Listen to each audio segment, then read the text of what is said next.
She didn't warn him. She didn't need to. 9 pilots had already walked away from Selena Whitmore, some after a single flight, one after 40 minutes on the ground.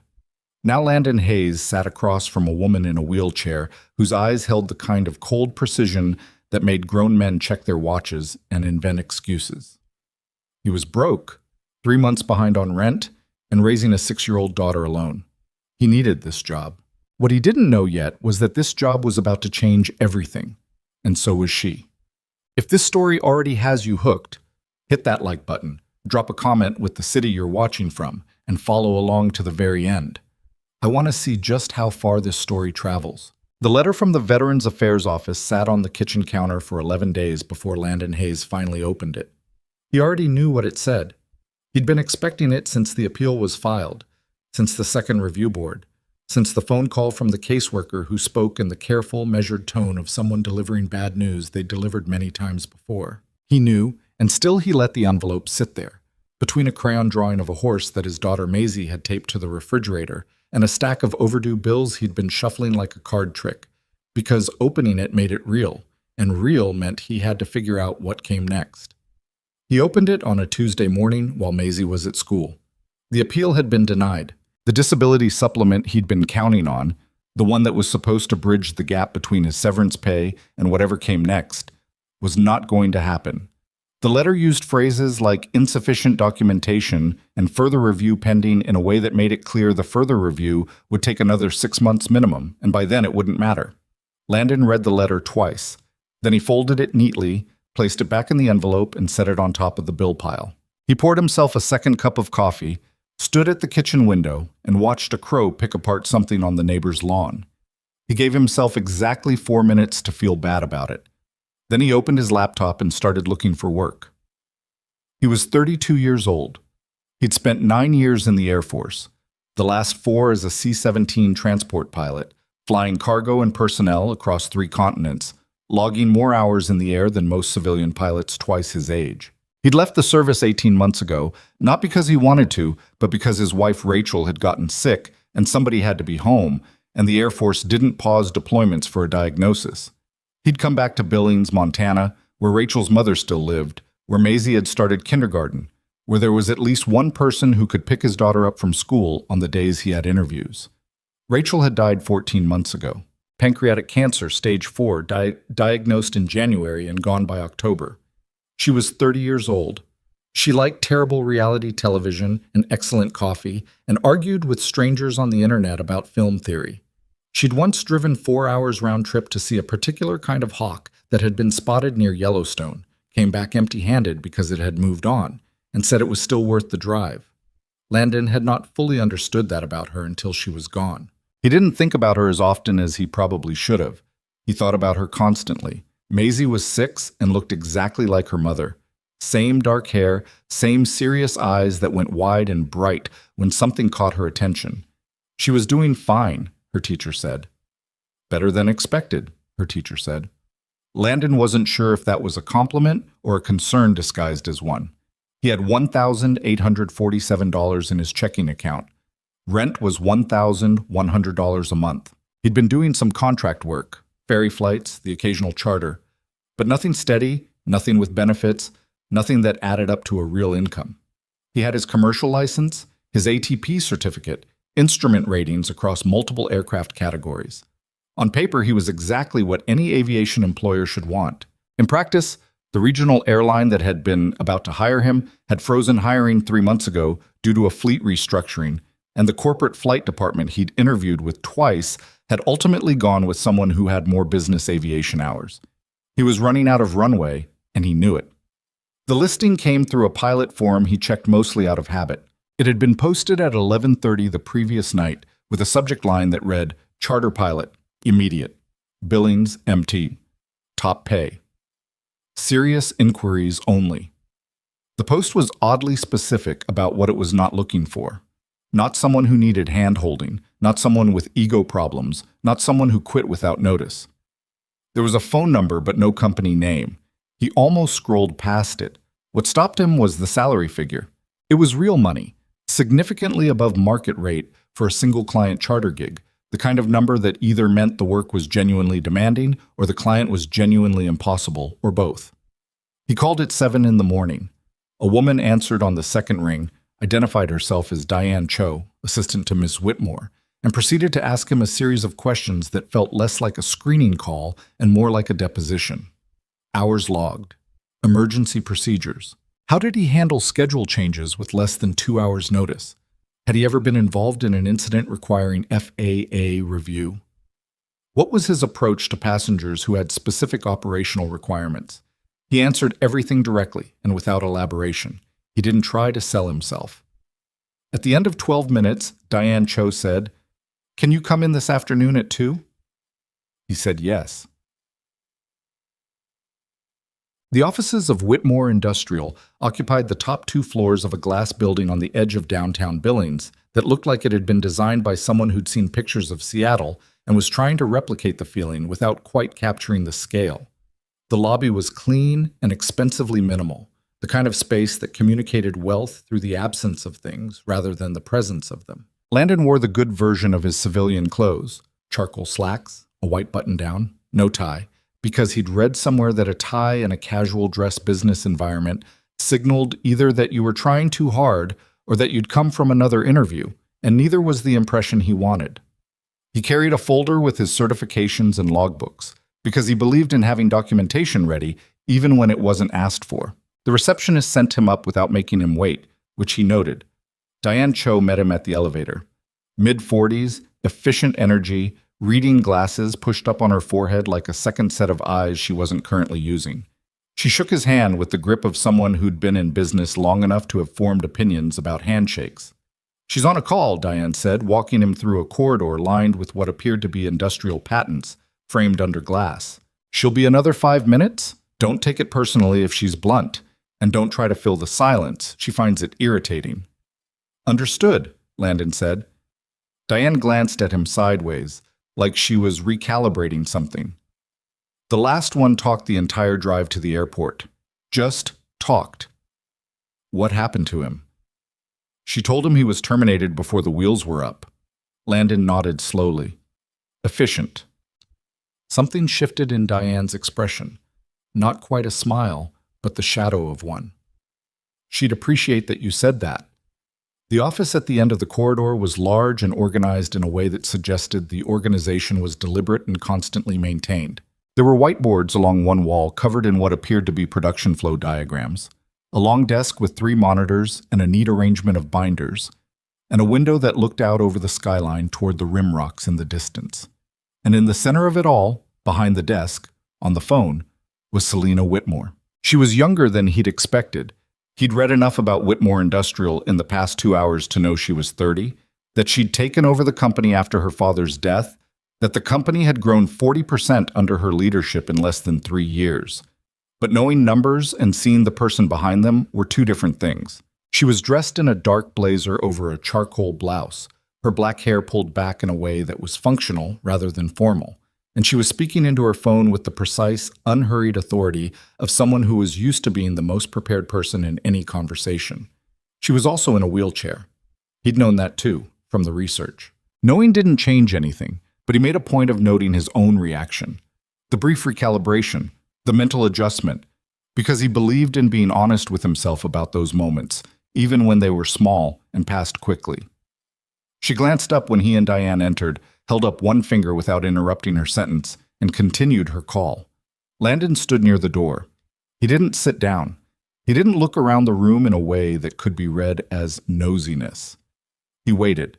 She finished the call 3 minutes later, set the phone down, and looked at him with dark eyes that were doing the same thing he'd done, assessing, cataloging, forming a preliminary read. "Landon Hayes," she said. It wasn't a question. "Yes, ma'am." "Don't call me ma'am. I'm 30. She picked up a printed sheet. His resume, he recognized the formatting. 9 years Air Force, C-17S.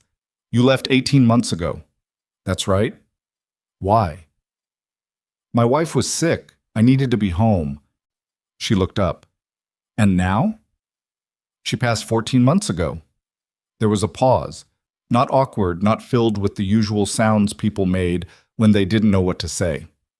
Just a pause. Then, I'm sorry for your loss. Thank you. You have a daughter. Maisie. She's 6. Who watches her when you're flying? Her grandmother, my wife's mother. She lives 20 minutes away. Selena set the resume down and folded her hands on the desk. I'll tell you what I told the previous 9 candidates. I travel frequently, 3 to 4 days per week on average, sometimes more. I have facilities in Billings, Great Falls, Missoula, Bozeman, Kalispell, and 2 sites under development. I need a pilot who can operate on short notice, who understands that my schedule is not a guideline, and who can maintain aircraft readiness without being micromanaged. I have specific accessibility requirements for boarding and deplaning. I have a medical condition that occasionally affects my schedule without warning, and I need a pilot who can handle that without making it complicated. She paused. Any questions so far? What kind of aircraft? He said. She blinked almost imperceptibly. Currently a Cessna Citation CJ3+. We're considering a larger platform. I'm typed in the CJ series. Haven't flown one in about 16 months, but it'll come back fast. I know it will. I read your file. She leaned back slightly in her chair. The previous pilots had various reasons for leaving. Some found the scheduling unreasonable. Some had difficulty with my operational requirements. 2 of them, and I want you to hear this clearly, quit because they felt uncomfortable with my disability. Landon said nothing. They didn't say that directly. They found other reasons, but Diane and I both know what it was. Her voice was flat, factual, without any particular invitation for sympathy. I'm telling you this not because I want you to reassure me, but because I want you to understand what the job actually involves before you accept it. He thought about the letter on his counter, about Maisie's horse drawing on the refrigerator, about the crow he'd watched that morning, still picking away at whatever it had found. Ms. Whitmore, he said, I flew cargo into Kandahar in a 30-knot crosswind at 2 in the morning with a hydraulic anomaly on approach. I've handled complicated. He held her gaze. I'd like the job. She studied him for a long moment. He didn't look away and didn't look down and didn't try to fill the silence. You start Monday, she said. Diane will send you the details. He told Maisie that night over dinner, spaghetti, which was Maisie's favorite, and also one of the 4 things Landon could cook reliably. He explained that he had a new job flying a plane for a woman who ran a big company, that he'd be away some nights, but Grandma Ellen would be there, that it paid well and meant things were going to get easier. Maisie twirled her fork in her spaghetti with great concentration and said, Is the woman nice? Landon thought about it honestly. She's direct, he said. I think that's different from nice. Maisie considered this. Mrs. Patterson at school is direct. She's okay. Yeah, he said. Something like that. He didn't sleep particularly well that night, not because he was nervous about the job exactly, more because he was aware that needing something too much had a way of making you mess it up, and he needed this more than he wanted to admit. He lay in the dark and thought about the logistics. Maisie's school pickup schedule, the backup plan if Ellen was sick, the recurrent training he'd need to get current on the CJ3, the fact that he hadn't flown a jet in 16 months, and while he believed what he'd told Selena, he also knew muscle memory wasn't magic. He got up at 5:30, made coffee, and went through the CJ3 limitations manual he'd downloaded to his tablet. He read until it was time to make Maisie's lunch. Monday came with low clouds and a westerly wind that had been building since the weekend. Landon arrived at the Billings-Logan International FBO at 6:45 for a 7:30 departure to Kalispell, where Whitmore Industrial had a metals fabrication facility. He did a thorough pre-flight on the Citation, walked every inch of it, checked every panel, ran his hand along the leading edges. Not because there was any reason to expect a problem, but because he didn't take shortcuts on first flights with new aircraft. The FBO line crew watched him with the mild curiosity of people who'd seen a lot of pilots come through and could read the difference between someone going through motions and someone actually working. Selena arrived at 7:15 in a black SUV with modified running boards. She had a system for boarding, a portable ramp device that her driver deployed, and she wheeled herself to the foot of the aircraft stairs before transferring into the cabin. It was clearly a practice sequence, and she moved through it with the efficiency of someone who'd spent years refusing to let the process be more than it needed to be. Landon helped where she indicated and stepped back where she didn't. He didn't comment on any of it. Diane was traveling with them. She usually did, Landon would come to understand. And there was a third passenger, a man named Garrett, who worked in operations and spent most of the flight on his laptop.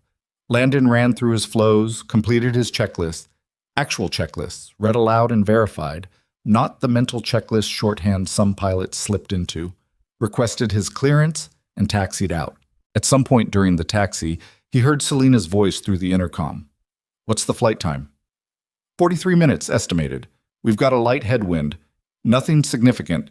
Expect some chop in the first 10 minutes climbing through the cloud layer." There was a brief pause. The last pilot didn't mention weather. "I imagine he thought you didn't need the information," Landon said. Another pause. Then, without particular inflection, "I prefer to have it." "I know. That's why I said it." He felt, rather than saw, Diane turning to look at Selena. He didn't check the mirror. He ran his before takeoff checklist, received his clearance, and flew them to Kalispell in 41 minutes. Saw it. The first 2 weeks went like that. Functional, professional, careful. He flew her to Great Falls on a Wednesday and back the same evening. He flew her to Bozeman and Missoula on back-to-back days. Once, a scheduling conflict pushed a departure back by 2 hours and then forward by 3, and he reorganized his day around it without comment and without the particular tight-lipped silence that communicated resentment. When the weather over the Rockies went sideways on a Thursday afternoon, and he rerouted them south by 40 miles to avoid embedded convective activity that the original plan had threaded too close to, he explained the reroute over the intercom and then let her ask questions if she had them. She had questions.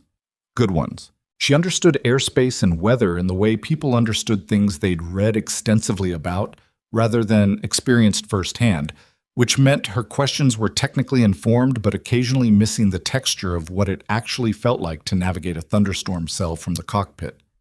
He answered everything directly, without condescension and without simplification. On the second Friday, when they were shutting down after a round trip to Great Falls, she stopped before deplaning and said, "You haven't quit." "No," he agreed. "Why not?" He unstrapped and turned to look at her over his shoulder. "The job is exactly what you said it was. Nothing you described was inaccurate." She looked at him steadily. "You've been here 2 weeks. Most of them lasted less than 1. Most of them probably let the reputation precede the reality," he said. "I try not to do that." She held his gaze for a moment, and something shifted in her expression. Not warmly, not dramatically, but shifted nonetheless, like a door that had been locked for a long time, registering that the right key had been inserted, even if it wasn't ready to open yet. "Diane will send you next week's schedule tonight," she said, and wheeled herself toward the cabin door. The thing about Selena Whitmore, Landon was beginning to understand, was that she was not actually difficult in the way people meant when they described someone as difficult. She wasn't erratic. She wasn't irrational. She wasn't cruel in the way some powerful people were, the kind who needed to diminish others to feel the full weight of their own authority. What she was precise. She expected the same standard from everyone around her that she held herself to, and that standard was high, not unreasonably high, but high enough that people who were used to doing 80% of a job while projecting 100% of confidence found it uncomfortable.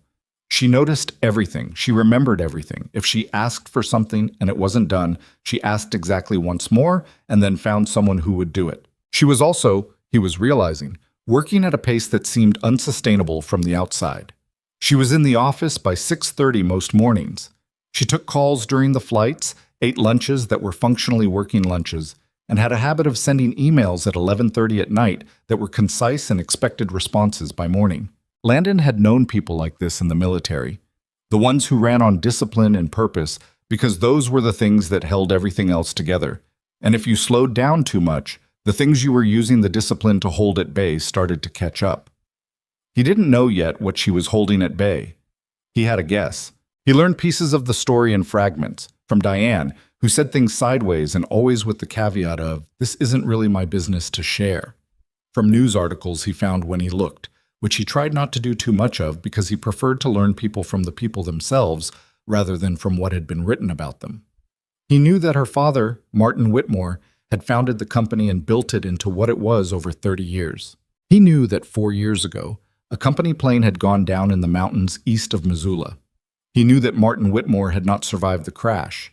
He knew that Selena had been in the aircraft, that she had survived, and that the injuries she'd sustained had left her in a wheelchair. He knew the crash had been attributed to mechanical failure, a finding that had been reviewed and confirmed by both the NTSB and an independent investigation. He knew she'd taken over the company 8 months after the crash, barely out of acute rehabilitation, and had grown it by 40% in the 3 years since. What he didn't know, what nobody seemed to say directly, was what she thought about the crash, what she carried from it, whether she blamed herself or the aircraft, or the weather, or the specific sequence of decisions that had put them in that plane at that moment on that day. He suspected, watching her from the cockpit on days when she didn't know she was being observed, that she blamed herself, the way she held everything too tightly, the way she never talked about her father except in the context of the company's history, the way she sometimes, when the cabin was quiet and she thought everyone was occupied, sat with a stillness that wasn't peaceful, the kind of stillness that came from working very hard at not moving. He didn't say anything about it. It wasn't his business. He flew the plane. The afternoon that changed the temperature of things between them, not dramatically, not in the way of a scene, but in the way of something small and true, happened on a Thursday in the 3rd week. They'd flown to Kalispell for a site visit, and the meeting had run long. By the time they got back to the airport, the original 5:30 departure had slipped to nearly 7, and the autumn light over the Flathead Valley was going gold and long across the tarmac. Garrett and 2 other Whitmore employees had been at the facility meeting and were still gathering their things. Selena had wheeled to the edge of the ramp and stopped there, looking out at the mountains to the west. The last light was painting them in colors that the daytime version of those mountains didn't prepare you for. Deep orange on the ridgelines, the valleys already going to purple. Landon was doing his post-flight walk-around. He came around the nose of the aircraft and saw her sitting there, and he stopped because she had an expression on her face that he hadn't seen in 3 weeks. Not guarded, not precise, not managing. Something that looked closer to tired in a way that had nothing to do with the workday. He thought about walking past, going back to his paperwork. He walked over instead, not to speak, just to stand beside her at the edge of the ramp, and looked at the same mountains she was looking at. After about 30 seconds, she said without turning, "My father used to love this valley." Landon didn't say anything. He grew up in Kalispell, before the company was anything. A pause. He always said he'd retire here. "Did he ever get back much?" Landon said. She shook her head slightly. He kept saying there wasn't time. The gold light was fading off the peaks now, the orange bleeding into something more neutral. Behind them, Garrett's voice was audible from inside the terminal building, talking about something that had nothing to do with mountains or fathers or time. "There's never as much time as we think there is," Landon said. It wasn't a profound thing to say. It was just true. Selena looked at him then. A sideways glance, quick and sharp and assessing in the way her glances usually were. But underneath the assessment was something that he recognized because he'd felt it himself in the first months after Rachel died. The particular exhaustion of carrying grief that you'd gotten very good at not talking about. She didn't say anything further. The Whitmore employees filed out of the terminal. She wheeled herself toward the aircraft, the practice sequence of boarding beginning without a word about what had passed between them. But in the cockpit, before he started the engines, she pressed the intercom button and said, "Clear skies home?" He checked the weather one more time, even though he'd checked it 10 minutes ago. "Clear all the way," he said. "Good," she said. And that was all. But it was different from the good nights that had come before it, and they both knew it. The breakthrough with Maisie was accidental, the way most important things are. It was a Saturday. Selena occasionally worked Saturdays, and occasionally that meant a short flight. And this particular Saturday, Ellen had a doctor's appointment that ran longer than expected, and Landon had run out of alternatives. He arrived at the FBO with Maisie in tow, already preparing to explain the situation and offer to reschedule, when Diane appeared at the door and immediately shifted her expression from, "This is a scheduling inconvenience," to something much warmer. "Oh," Diane said, looking at Maisie the way adults looked at small children who were unmistakably, inconveniently charming. "Who is this?" "This is Maisie," Landon said. "Maisie, this is Ms. Cho. She works with the woman I fly for." Maisie looked up at Diane with her mother's serious eyes and said, "Do you like airplanes?" "I tolerate them," Diane said, crouching down slightly. "Do you?" "My dad flies them. I've been in one, but it was loud." "They are quite loud," Diane agreed, and stood, giving Landon a look that said, "I'll handle this without saying anything." Selena was already in the FBO's small lounge when they came in. She was working on a tablet, and she looked up at the sound of small footsteps with an expression that was, for a fraction of a second, genuinely startled. The expression of someone encountering something they hadn't scheduled for and weren't sure how to process. Maisie walked straight up to her wheelchair. Children did not, as a rule, do what adults did with wheelchairs. They did not look carefully away or perform the studied casual normalcy of someone pretending not to notice. Maisie looked at the wheelchair with straightforward curiosity, the way she looked at everything that was new and interesting. "Does it go fast?" she said. Selena blinked. "The wheelchair?" "Yeah." "Not particularly." Selena looked at Landon, who was already opening his mouth to redirect, and held up one hand slightly, then to Maisie. "How fast do you think it should go?" Maisie considered this with the gravity it apparently deserved. "Faster than walking, maybe like a bike." "That seems reasonable," Selena said. "Unfortunately, the designers did not consult with you." Maisie looked dissatisfied on behalf of wheelchair designers everywhere. "They should have." The corner of Selena's mouth moved. Not quite a smile. Landon hadn't seen a full smile yet, but the nearest thing to it he'd witnessed in 3.5 weeks. "They absolutely should have," Selena said. "What's your name?" "Maisie Hayes. My dad's the pilot." "I know. I'm Selena Whitmore." "That's a long name," Maisie said. "It is," Selena agreed. "I've never found a good way to shorten it." "You could go by Lena," Maisie said. "Or Selly." "I could not," Selena said. And there it was, the full thing, brief and genuine. A smile that had been surprised out of her by a 6-year-old who had no idea she'd done anything notable. Landon stood in the doorway of the FBO lounge and felt something he hadn't expected. Not sentiment exactly, more like recognition. The way people recognized something true when they saw it, even if they couldn't have described what they were looking for. That afternoon flight was short, Bozeman and back, 3 hours total. Maisie sat in the front right seat with the headset that was comically large on her head and watched the mountains pass below with an expression of bottomless interest. She asked questions with the systematic thoroughness of someone building a complete picture. What were those white things? Why did the plane make that sound? What did that button do? Was that cloud a bad one? Landon answered all of them. He'd grown up with a father who had answered his questions the same way. Fully, without talking down, as though the question deserved to be taken seriously. He thought about that sometimes. In the back, through the intercom that wasn't quite off, he once heard Selena say to Diane in a low voice, "She asked me about the wheelchair, and I didn't want to stop talking to her." He didn't let on that he'd heard. Months. By the end of the first month, the pattern had settled into something that had weight.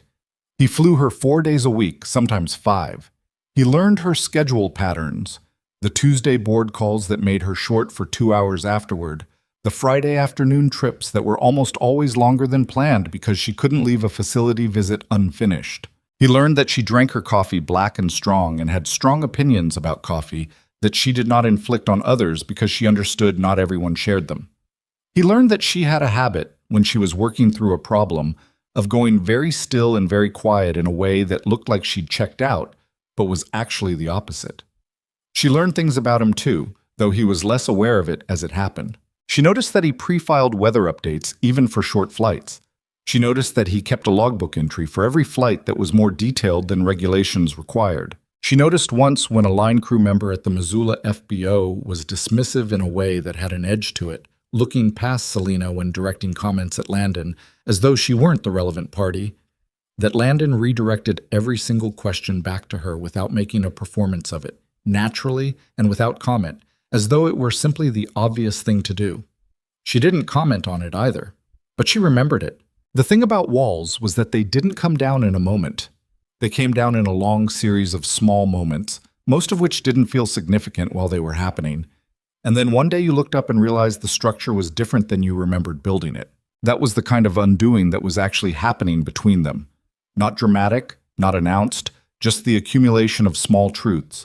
A comment about her father and the mountains, a 6-year-old asking about wheelchair speed, a pilot who redirected attention without being asked to. The walls didn't come down, but the doors in them began to creak. It was Diane who first said it out loud, not to either of them, but to her husband, who apparently repeated it to no one, and therefore to everyone. She hasn't fired him. 6 weeks and she hasn't fired him. That's not nothing. That's either something or the beginning of something, and I can't tell yet which. Landon found out about this secondhand weeks later from one of the line crew at the Billings FBO who had no idea he was the pilot in question and told the story like a piece of corporate gossip. He filed it away without comment. What he was focused on was not anything so abstract as the beginning of something.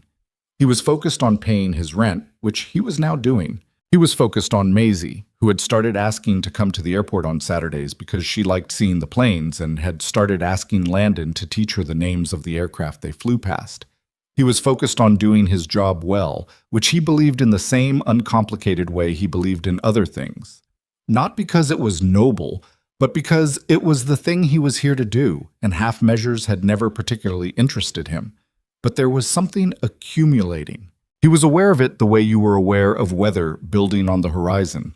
Not yet arrived, not yet certain, but present in the quality of the air, in the particular way the light fell on particular days, in the things that were said and the things that were not said, and the weight difference between them. He was aware of it, and he flew the plane, and he came home to Maisie, and the weeks passed, and the thing that was accumulating kept doing so, quietly, in the background of everything else, the way the most important things often did. On the 43rd day, because he wasn't counting, but later he would be able to say it was the 43rd day, Selena asked him, after an evening flight back from Great Falls, in the parking lot of the Billings FBO, while Diane was already in the car, and the ramp was empty and the night was coming down cold from the north, whether his daughter had decided on a favorite aircraft yet. "She's decided the turboprops are her favorites," he said. "She says they sound busier." Selena looked at him. "She's not wrong." "No," he agreed. A silence. Not the managed silence of professional interaction, but the other kind. The kind that had started to exist between them because there was now enough common ground to stand on.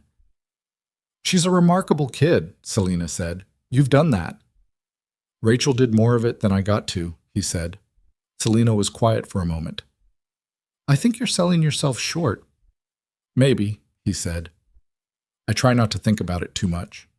She looked at him with something that was no longer assessment and no longer the careful distance she'd maintained for the first month. Something that was, and he recognized it because he'd felt it himself and had learned to be honest about what he felt, the beginning of trust. Real trust, not professional trust, the kind that was fragile and costly and mattered.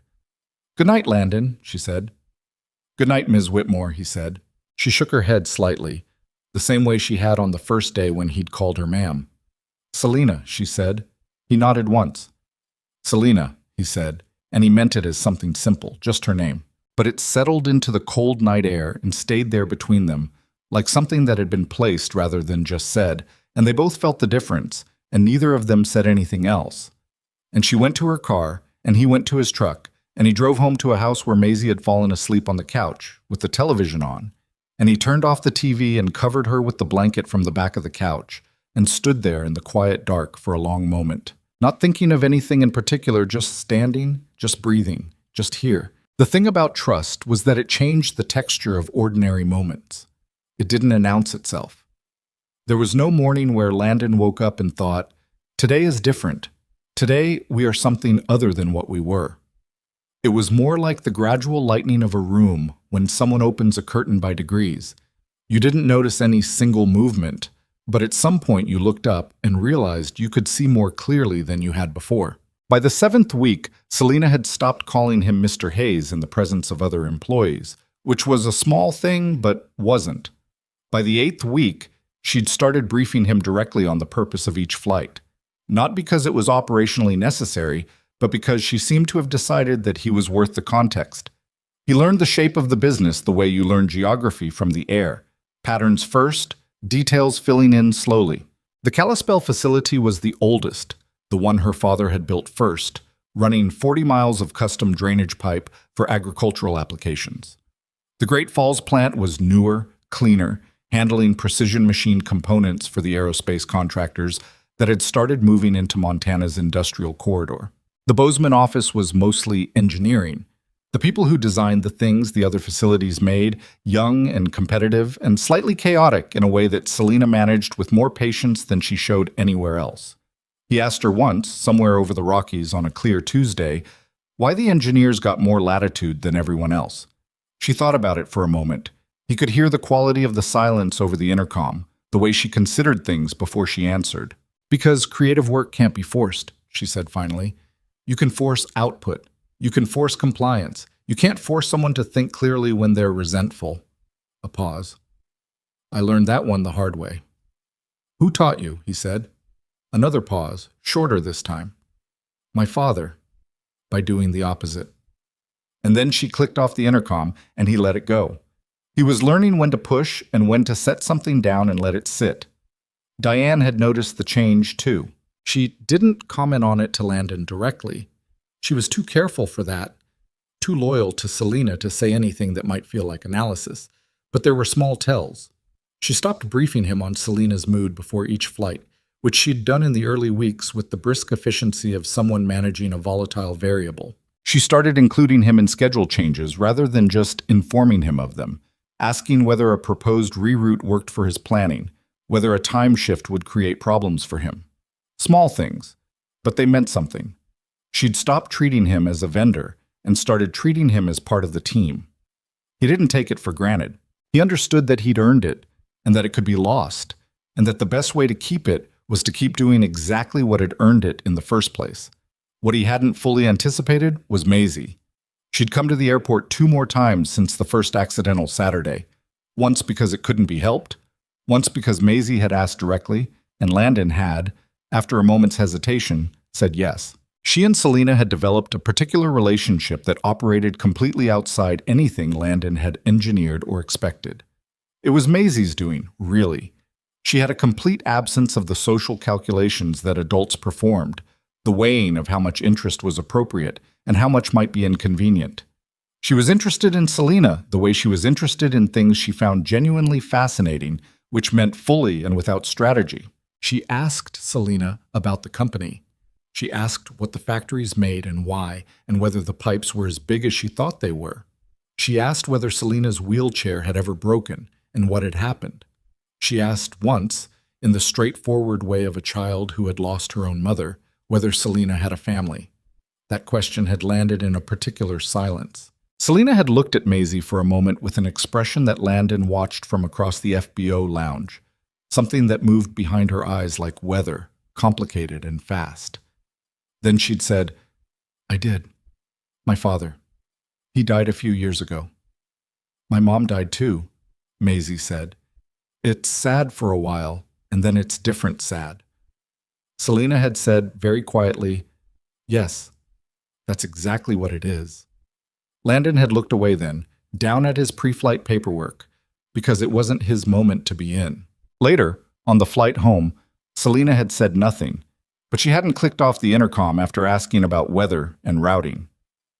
She'd left it open for most of the flight, the soft ambient sound of the cabin humming between them, which was not nothing. That night, after Maisie was in bed, Landon sat at the kitchen table with a beer he wasn't really drinking and thought about the complicated geometry of people, the way they fit together unexpectedly, the way a 6-year-old could reach something that years of deliberate distance had made inaccessible.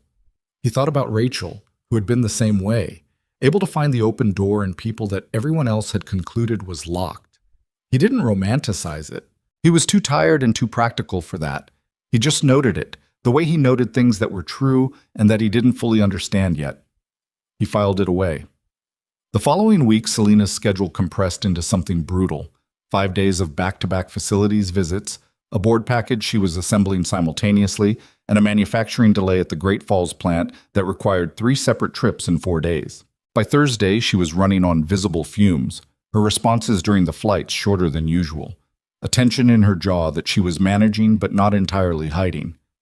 On Thursday evening, delayed an hour by a weather hold over the pass, they sat in the Missoula FBO waiting room while the system moved through. Diane had stepped outside to take a call. Garrett had gone for coffee. The waiting room was low-lit and quiet in the particular way of airports after business hours, the kind of quiet that invited either sleep or honesty. Selena had her tablet out but wasn't looking at it.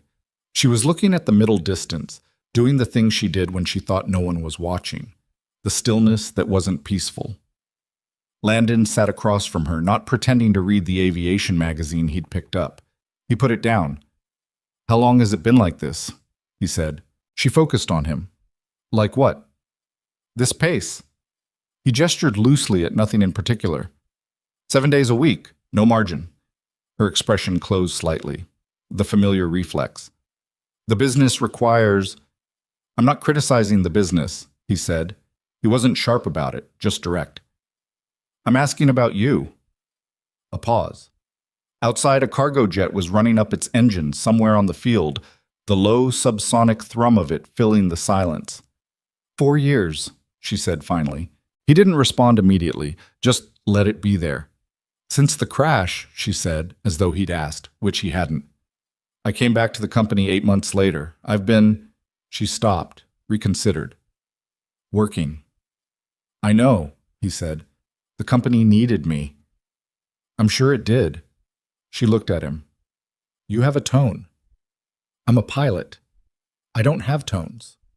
The corner of her mouth moved against her will, he thought. "You have a very specific tone that is somehow completely flat and still somehow a tone." "I'll work on that," he said. She looked back at the middle distance. The cargo jet noise faded. Outside, the sky was clearing from the west, the weather moving through faster than forecast, which sometimes happened. "My father was the one who brought me back to the company," she said. "I mean, he wasn't there, but his voice was, in everything. The decisions he made, the relationships he built, the way the plant managers still talked about him like he was going to walk in the door." A pause. "I thought if I could keep the company growing, keep his work going, then, I don't know. Then the thing that happened wouldn't be entirely what it was." Landon was very still. "The crash was mechanical failure," he said. "The NTSB report, I know what the report said." Her voice was controlled, but barely, which was new. "I was there for the investigation. I reviewed every page." She looked at her hands, which were folded on her tablet case. "We were running late because I had a meeting that went over. If we'd departed on schedule, different weather window, different risk profile," he said. "That's not—" "I know," she said, a little sharply. "I know it's not logical. I know the causal chain doesn't work that way. I've spent 2 years talking to 2 different therapists about exactly that."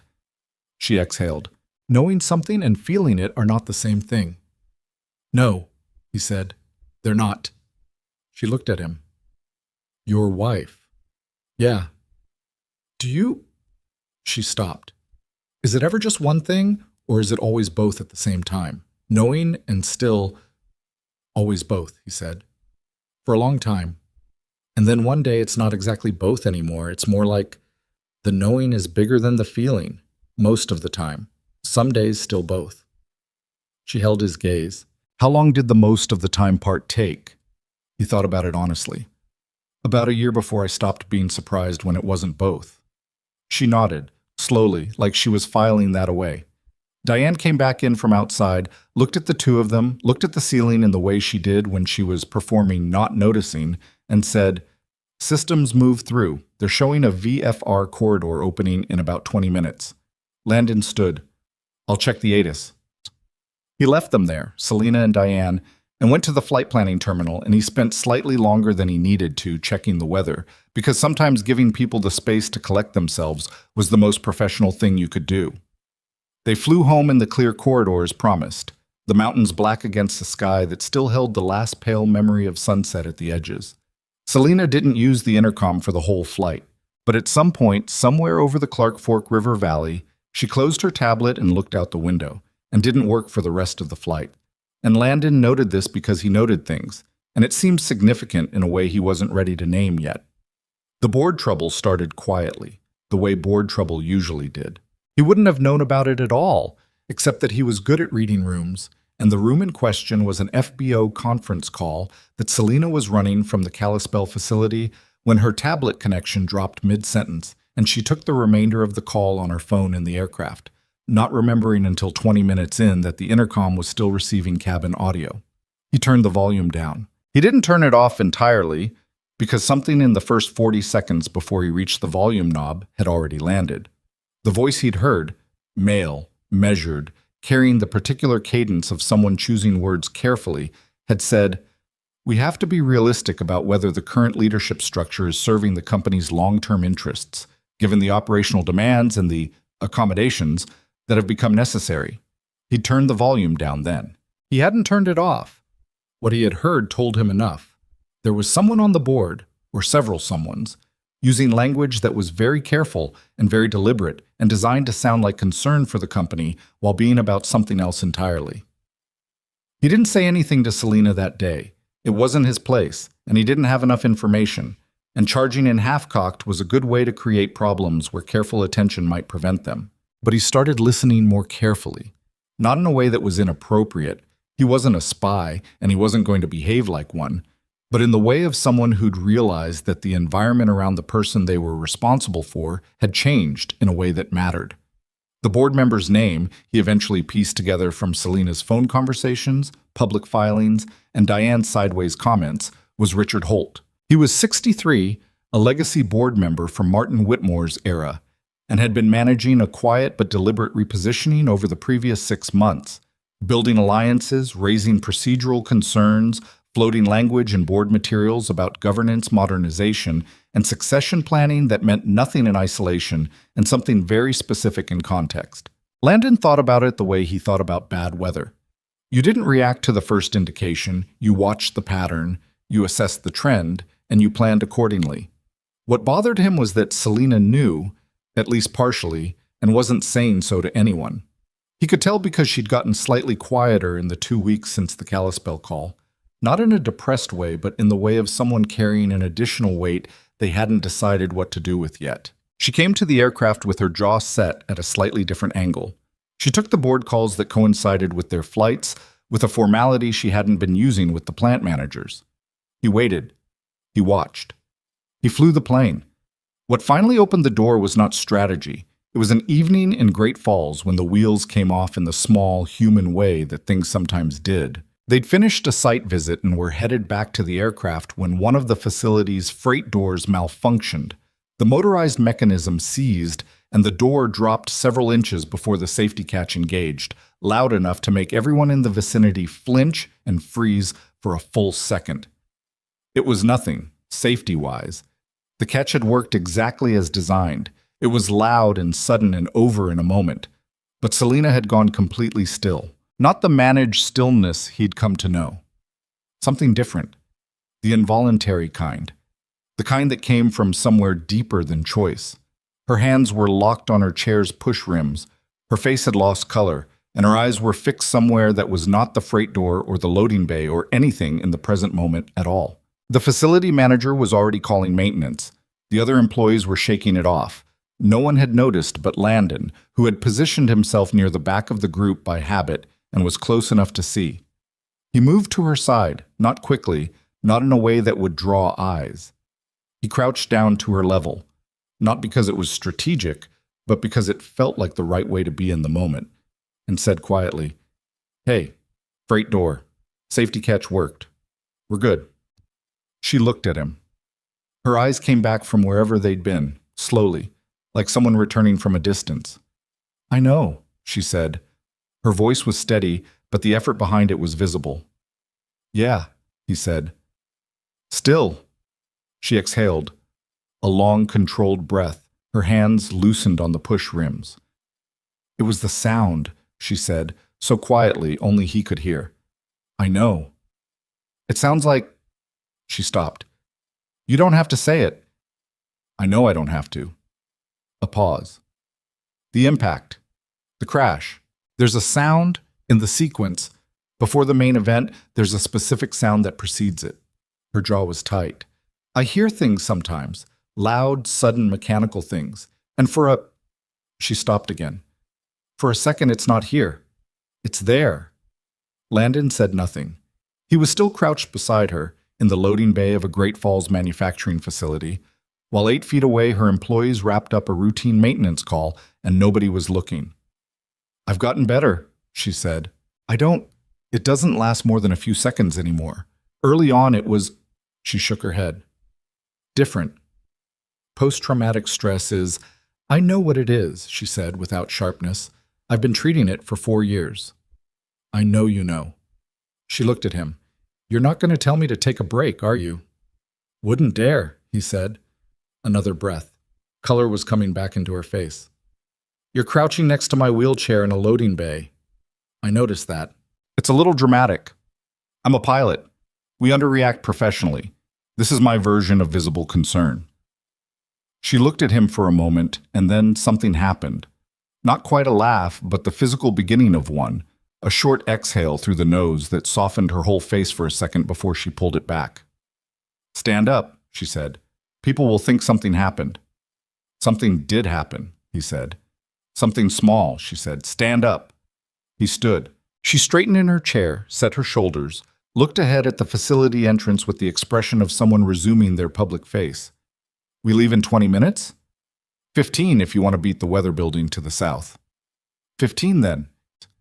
He nodded once and stepped back to the appropriate professional distance and watched her wheel toward the facility entrance, watched her pick up a conversation with the operations manager as though the last 3 minutes had not occurred, watched her be exactly who she needed to be in the context she needed to be it in. He thought, walking back toward the aircraft, she'd told him about the sound. The specific sound that preceded the crash. She hadn't told him that because it was strategically useful or because she'd planned to. She'd told him because he'd been there, and he'd been quiet, and she'd needed to say it to someone. There was a difference between being trusted with information and being trusted. He was beginning to understand that what was building between them was the second kind. On the flight home, somewhere over the Missouri River breaks, she pressed the intercom button and said, "There's a situation I should tell you about." He kept his eyes on the instruments. "Okay." "The board," she said. "There's a member, Richard Holt, who has been building support for a governance review. The language is administrative. The intent is not." "I know," Landon said. A pause. "How?" "Inadvertent intercom in Kalispell," he said. "I turned it down, but I heard the first 40 seconds. I'm sorry about that." Another pause, longer. He expected the pullback, the instinct to close the information gap, to reassert the line between employer and employee, to manage the vulnerability. He'd seen her do it before when she realized she'd shown more than she intended. Instead, she said, "How long have you known?" "About 2 weeks. And you didn't say anything. It wasn't my place. I was waiting for you to tell me or not tell me, whichever you decided." She was quiet for a moment. Outside the windscreen, the last light was making the breaks look like something out of a painting, all shadow and depth. "Holt has been on the board since my father founded the company," she said. "He was my father's friend. Or I thought he was." The flatness in her voice had a specific quality. The flatness of someone who'd already processed the betrayal and come out the other side of it into something harder and cleaner. "He's been building a case that my disability creates operational risk and governance liability. He hasn't said it that directly. He doesn't need to. The language does the work." "Do you have documentation?" Landon said. "I've been collecting it," she said. "Board communications, voting record, a pattern of procedural delays that track with a very specific timeline." A pause. "Diane has been helping." "Good," he said. "I haven't told anyone else," she said. "On the board or in the company." "Why are you telling me?" The question sat there. He hadn't planned to ask it. It had come out honest, which was usually how the important questions came. She didn't answer immediately. He gave her the time. "Because you heard 40 seconds and didn't act on it and didn't mention it until I brought it up," she said. "Because you crouched next to my wheelchair in a loading bay and didn't make a thing out of it." Her voice was even, factual, and underneath it was something that was none of those things. Because I've spent 4 years making sure no one knew when I was struggling, and you managed to know without me having to make it obvious. And somehow that's less exhausting than I thought it would be. He flew the plane for a while. "What do you need?" he said finally. "Time," she said, "and Holt not knowing I'm building a case until I have everything." "Okay. That's it? Okay? What else would I say?" She was quiet for a moment. "Everyone else says, 'Are you sure?' or 'Have you considered?' or what? If you tried a different approach, nobody just says okay." "You've thought about this longer than I have," he said. "You don't need me to rehearse your own analysis back at you." The intercom carried the ambient sound of the aircraft, the turbines, the faint movement of air over the fuselage, and for a while neither of them spoke. And it was not an uncomfortable silence. It was the kind of silence that existed between people who had said something real and were letting it settle. He landed them in Billings in the dark, the runway lights making the familiar geometry of home out of the black, and taxied to the ramp and shut down, and did his post-flight without rushing. When Selena was at the door of the aircraft, ready to deplane, she paused. "Landon." He turned from the panel. "Thank you," she said. "For a small gesture, not quite complete. All of it." "It's the job," he said. "No," she said, not unkindly. "Some of it is. Not all of it." He held her gaze for a moment. He thought about Rachel, who had always said that the right response to being thanked was to actually receive it rather than deflect it into nothing. He thought it was good advice and that he was still not particularly good at following it. "You're welcome," he said.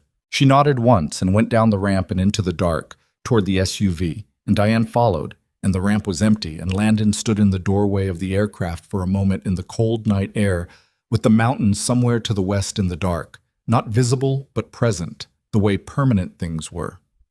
He thought about what she'd said, the part about his knowing things without her having to make them obvious, the part about it being less exhausting.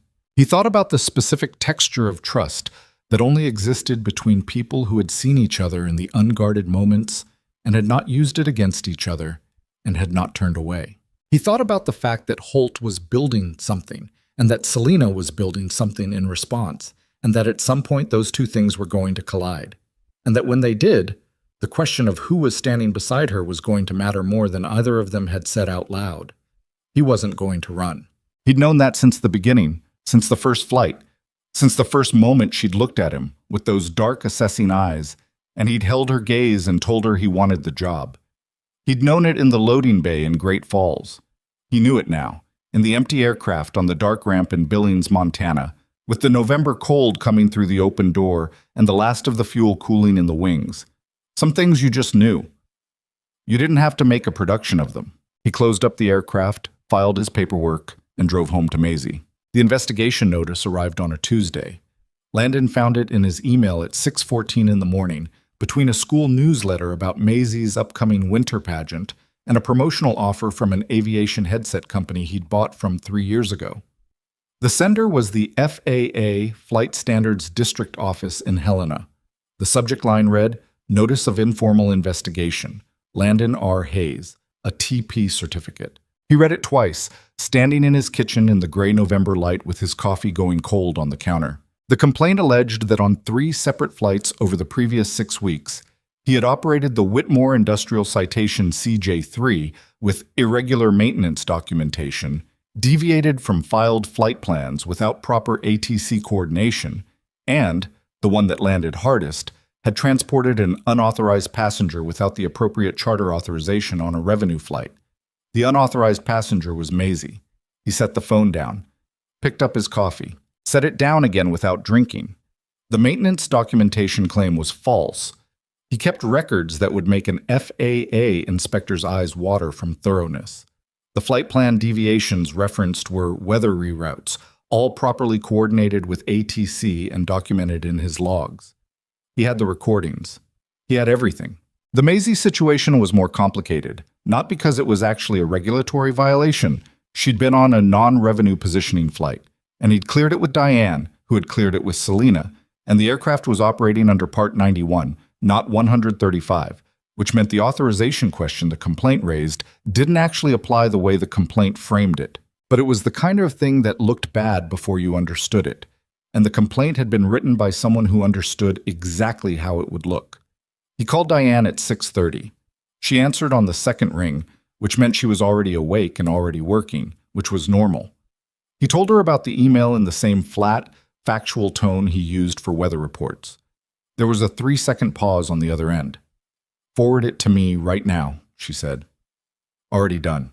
Don't respond to them. Don't call them. Don't communicate anything until we have legal involved." "Understood." "Landon." A pause. "I'm going to tell her." "I know," he said. "You should." He drove Maisie to school, listened to her describe the plot of a book she was reading about a girl who discovered a dragon living under her school, walked her to the door, and drove to the FBO. He had a 9 o'clock departure to Missoula on the schedule. He wasn't going to cancel it. He wasn't going to change anything about the way he did his job until someone with actual authority told him to. Because canceling things was what guilty people did when they were scared, and he was not going to perform fear he didn't feel. He was angry, which was different. The anger was clean and quiet, the kind he'd learned to work with in the Air Force, the kind that didn't leak out the sides and contaminate your judgment, but sat in the center of you like fuel, available when you needed it. He'd been angry before. He knew what to do with it. Selena was at the FBO at 8:40. She came in with Diane, which told him they'd already talked. Her face was composed in the way of someone who had processed a first reaction and moved past it into something more operational. But there was something additional in it, something tight around the eyes that he recognized as guilt, the particular kind that came from believing you'd brought something onto someone else. He was already at the aircraft. She wheeled directly to him, bypassing the usual pre-flight sequence. "Tell me everything," she said. He told her everything. The 3 specific complaint items, his documentation status on each, the Part 91 versus 135 question, the timeline. She listened without interrupting. When he finished, she said, "The complaint was filed by someone who knows our flight operations." "Yes," he said. "The Part 91 framing is deliberate. Whoever wrote it knew enough to make it look valid to someone who doesn't read far enough." "Yes." Her jaw was tight. "Maisie." "The complaint used her being on the aircraft," he said. "Whoever filed it knew she was there. That's a short list of people." "I know who filed it," Selena said. The flatness in her voice was the kind that came after the anger had already burned through and left something colder. "Or who arranged it. Holt doesn't do things directly. He uses intermediaries and administrative processes." "Can you prove it?" "Not yet," she said, "but I have 17 weeks of documentation and I know exactly where to look." She looked at him steadily. "Are you going to be okay to fly today?" The question landed differently than he'd expected. Not as a routine operational check, but as something more direct. She was asking whether he was okay, using the flight as the frame because that was the frame they both understood. "I've been flying since 6:15, he said. "And yes." She held his gaze for a moment. "The investigation. They have 60 days to either close it or escalate. If we respond correctly in the first 2 weeks, and your documentation is what you say it is," "It is," he said. "Then it gets closed," she said. "This is designed to disrupt, not to destroy. The disruption is the point. It takes your attention, takes Diane's attention, takes my attention off what Holt is actually building." He'd thought the same thing, but hearing her say it confirmed that she was 3 steps ahead of this rather than reacting to it, which was what he'd hoped for. "What do you need from me?" he said. "Keep flying," she said. "Do your job exactly as you've been doing it. Don't change anything. Every flight log, every ATC communication record, every maintenance squawk. I want documentation on everything." "I've been doing that since day 1, he said. Something moved in her expression, brief, genuine. "I know you have," she said. "That's the only reason this complaint is going to fall apart." They flew to Missoula. Landon flew the same way he always flew, methodically, thoroughly, without anything to hide because there was nothing to hide. He noted the irony of the situation without dwelling on it. The thing that was being used against him was also the thing that would protect him, because he had built his professional life on documentation and precision and the unglamorous discipline of doing everything correctly, even when no one was checking. Diane spent the flight on the phone with the company's aviation counsel in Denver. By the time they landed in Missoula, the legal response framework was already being assembled. What Landon didn't know yet, what would take another 10 days to fully surface, was that the FAA complaint was only the first move. The second move was the board meeting. Holt had called an emergency session for December 2nd, 3 weeks out. The stated agenda was a governance review of executive leadership continuity planning, language that had been sanitized through 3 layers of corporate euphemism but meant exactly one thing.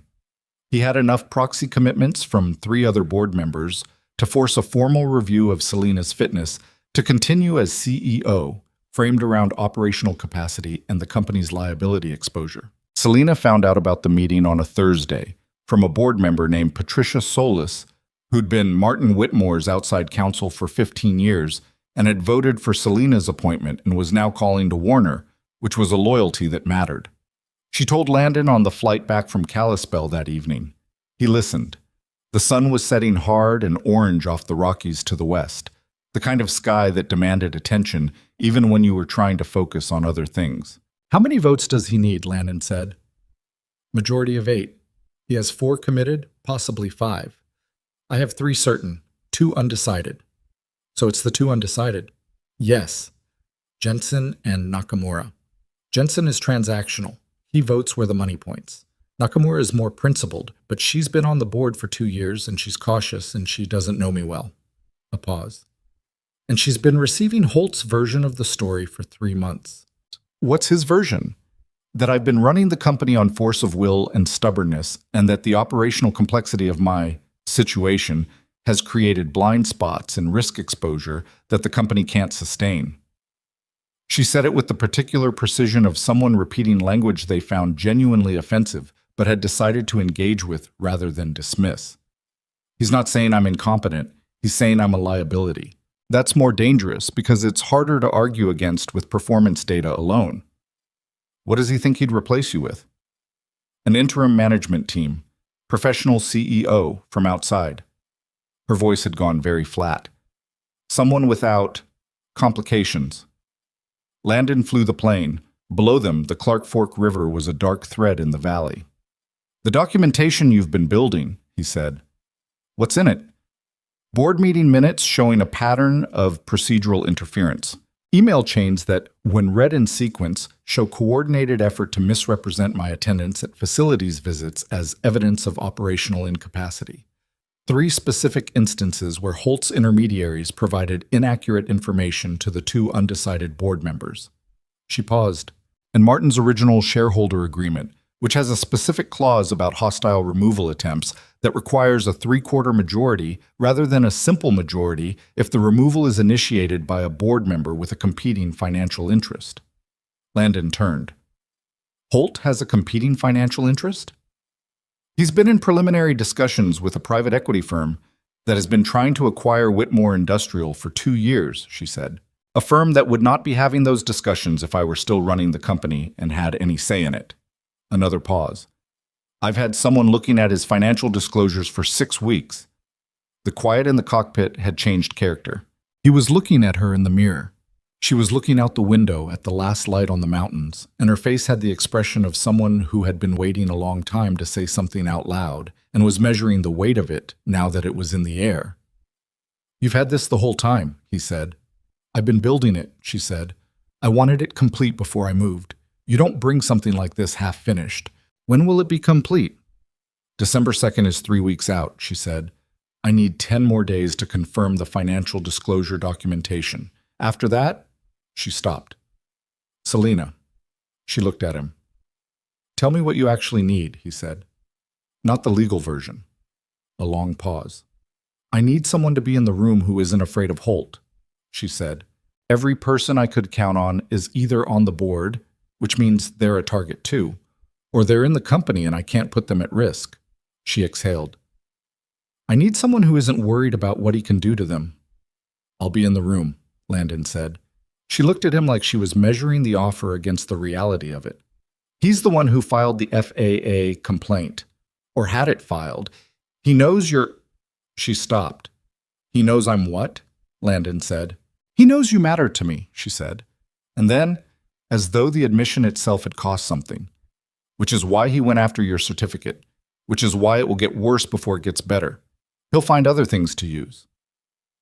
The aircraft was 20 miles out from Billings now. The city lights were visible on the horizon, the orange grid of streets against the dark. Then we do this before he finds them, Landon said. Selina was quiet for a moment. You understand what I'm asking, she said. If this goes wrong, if Holt has more than I think he has, I understand. Your certificate, the investigation. If it gets tied to a failed Selina.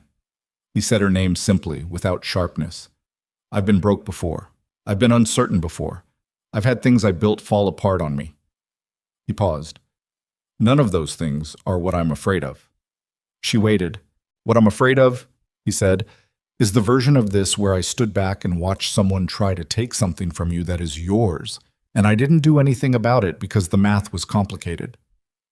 The silence that followed was the particular kind that happened when someone said an exact true thing and both people knew it.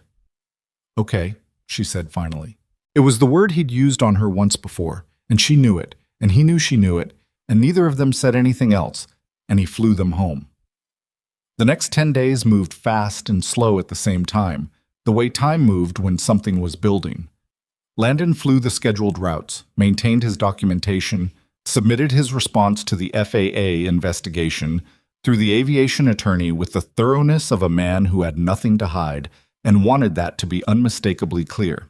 The attorney, a woman named Carver, who specialized in FAA enforcement, and spoke in the rapid, precise shorthand of someone who'd done this several hundred times, reviewed his logs and said, flat out, "This complaint doesn't survive first contact with your records."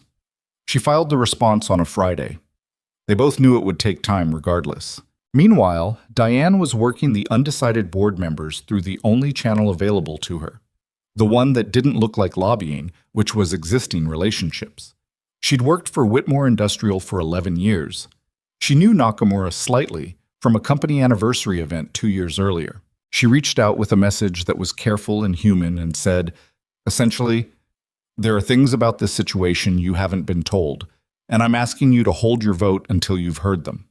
Nakamura called Selina directly 3 days later. Landon wasn't there for that call. He heard about it afterward from Selina, who gave him the version of it that mattered. Nakamura had been skeptical but not hostile. She'd been told things about Selina's operational capacity that didn't match what she was now seeing. She'd asked for documentation. Selina had sent her 47 pages. She'll vote with us, Selina said. I don't know about Jensen. What does Jensen need? Landon said. A reason that isn't principle, she said. Jensen needs the math to point at us. What math does Holt have? He's been projecting that a management transition would increase the company's valuation by 15% within 18 months. That's the number Jensen is holding. And what's the actual number? Selina looked at him steadily. Under interim management, without my relationships with the aerospace contractors and the agricultural supply chain I've spent 4 years building, the company contracts by 20% minimum in year 1. She paused. I can show that. I can walk through every contract and every relationship and every renewal date and show exactly what leaves with me. Then show Jensen, he said. I'm not going to go to Jensen individually, she said. It looks desperate. You're not going to Jensen, Landon said. I am. She stared at him. I'm not a board member. I'm not a company officer. I'm the pilot. He kept his voice even. I can have a conversation with someone I happen to know is making a major financial decision based on incomplete information. That's not lobbying. That's basic human. How do you know Jensen? I don't, he said. But you're going to tell me what golf course he plays because people like Jensen always play golf, and I'm going to happen to be at the bar afterward. A pause. That is a terrible plan, she said. It's a mediocre plan, he said, which is better than no plan.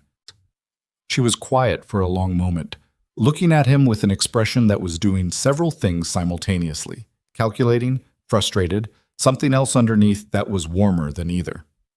He plays at Yellowstone Country Club, she said finally, Wednesday mornings. Good, he said. He met Jensen on a Wednesday, not at the golf course, because after thinking about it, he decided that was too contrived, but at the club's restaurant afterward, where a mutual acquaintance of Garrett's had arranged a passing introduction that gave Landon 30 feet of walking and 40 seconds of conversation in which to plant the only thing that mattered. He said, "I've been flying for Whitmore Industrial for 3 months. The CEO has more working relationships with high-value clients than anyone I've seen in any company. I'm just a pilot, but I know what I see on the other end of those flights, and what I see is people who do business with Selena Whitmore specifically, not with the company in general." Thought someone should say that out loud. Jensen had looked at him for a moment with the measured expression of a man who made decisions for money and knew when someone was making a case. "Who are you again?" Jensen said. "Like I said," Landon said. "Just the pilot." He walked out. He didn't know if it would work. He'd planted the seed, and that was all he could do. December 2nd was a Monday. Selena went to the board meeting at 8 in the morning with 47 pages for Nakamura, a separate 12-page financial analysis for Jensen, and a sealed legal document that Landon didn't know the full contents of, but that the company's attorney had described on the phone within Landon's hearing as the kind of thing that ends careers.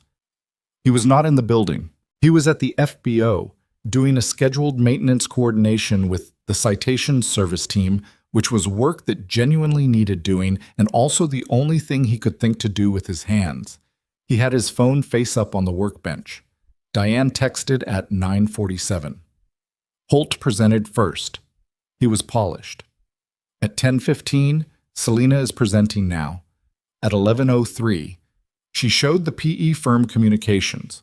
Holt denied it. She showed the emails. He stopped denying it. At 11:38, Jensen voted with us. At 11:41, vote was 6-2. Holt and one other. It's over. Landon set the phone down on the workbench and stood still for a moment in the hangar. Outside, a light snow had started falling on the tarmac. First snow of December, late this year, the flakes small and purposeful. He picked the phone back up and texted back, "Good." Diane replied, "That's all you have to say?" He replied, "What else is there?" Her response took a minute. Then, "She wants to talk to you when you're done." He wasn't done. He kept working for another hour because the work still needed doing, and because there was a version of himself that rushed toward things, and a version that finished what was in front of him, and he was trying to be the second version more consistently than the first. At 1 in the afternoon, he drove to the Whitmore building. Selena was in her office. The whiteboard still had the production flow diagrams. The desk still had the 3 monitors. She looked tired in the specific way of someone who had been under sustained pressure for weeks and had just put it down. The sudden absence of weight as disorienting as the weight itself had been. She looked up when he came in. "Jensen," she said. "I don't know what you're talking about," he said. The corner of her mouth moved. "Garrett told me about the restaurant." "Garrett has a big mouth." "He does," she agreed. "What did you say to him?" Landon sat down across from her. The chair was the same one he'd sat in on the first day 3 months ago, when she'd been on a phone call and he'd stood near the door and waited. "I told him the truth," he said, "that the relationships are yours." She was quiet for a moment. Outside the window, the snow was still falling, the rimrock somewhere in the low gray sky to the north. "They couldn't prove the FAA complaint connection to Holt directly," she said, "but the attorney thinks the investigation will be closed within 2 weeks, given your documentation. Holt's leverage is gone." "Okay," he said. "Holt will leave the board." The legal document gave him a choice between resigning quietly and a public disclosure process he very much doesn't want. She paused. "His PE firm connection will come out in the industry anyway. It's already done." "Good," Landon said. She looked at him steadily. "You risked your certificate for this." "I did my job," he said. "The certificate was always going to be fine. You didn't know that." "No," he said. "I didn't." The honesty of it sat between them without either of them moving to cover it up. He'd done the thing he'd done knowing it could go badly, and he'd done it anyway, and they both understood that, and neither of them was going to pretend otherwise. "My father kept a compass," Selena said. "It came out of nowhere and from somewhere deep at the same time. Old maritime compass, brass, belonged to his father. He kept it on his desk his whole career. When the company was struggling in the early years, he said he'd take it out and look at it and remind himself which direction he was pointed." She stopped. "It was in the aircraft. When the crash happened." Landon waited. NTSB recovered it, she said. It's in my desk. She didn't elaborate. She didn't need to. He understood what she was telling him, not about the compass itself, but about what she'd held on to, what she'd been pointing herself toward in the 4 years since. The company, her father's work, the forward direction when the grief and the guilt would have pulled her anywhere else. He built something worth keeping, Landon said. Yes, she said. And then quietly, so did you. He looked at her. Maisie, she said, what you've built with her. A pause. She told me last Saturday that she wants to be a pilot. She said you told her she could be anything with wings. I told her she could be anything, he said. She added the wings part. Selina smiled. The full one, the one that appeared rarely and without warning and changed the whole quality of the room. She's right, she said. The wings are the best part. He drove home in the snow, which had thickened since the afternoon into the proper beginning of winter. The roads were manageable. The truck's heater was working. Maisie was at Ellen's, and he'd pick her up for dinner, and tomorrow he'd fly Selina to Great Falls for a follow-up with the facilities team. And next week, the FAA investigation would move toward its resolution, and the day after that and the day after that would have their own specific weight and texture and small moments of both kinds. The ones that were hard and the ones that weren't. He thought about what had changed and what hadn't. The job was the same job. He still flew the plane. She still ran the company. The parameters had not shifted in any formal or announced way. But something had shifted, and he knew it, and she knew it. And the question was not whether it was real, but what to do with something real when you'd both spent a long time learning not to count on things staying. He pulled into Ellen's driveway. The porch light was on. Through the front window, he could see Maisie at the kitchen table, bent over something, working on it with the total absorption she brought to anything she'd decided mattered. He sat in the truck for a moment in the dark and the snow. He thought about direction, about compasses, about the difference between knowing which way you're pointed and being willing to move. Then he got out of the truck, went up the porch steps, and knocked on the door. The FAA. A investigation closed on December 19th. The letter arrived by email at 7 in the morning. A formal closure notice, language dry and bureaucratic, and entirely beside the point, which was that every single allegation had been found unsubstantiated upon review of documentation. Carver, the aviation attorney, called 20 minutes later with the tone of someone who had never doubted the outcome but was still professionally satisfied by it.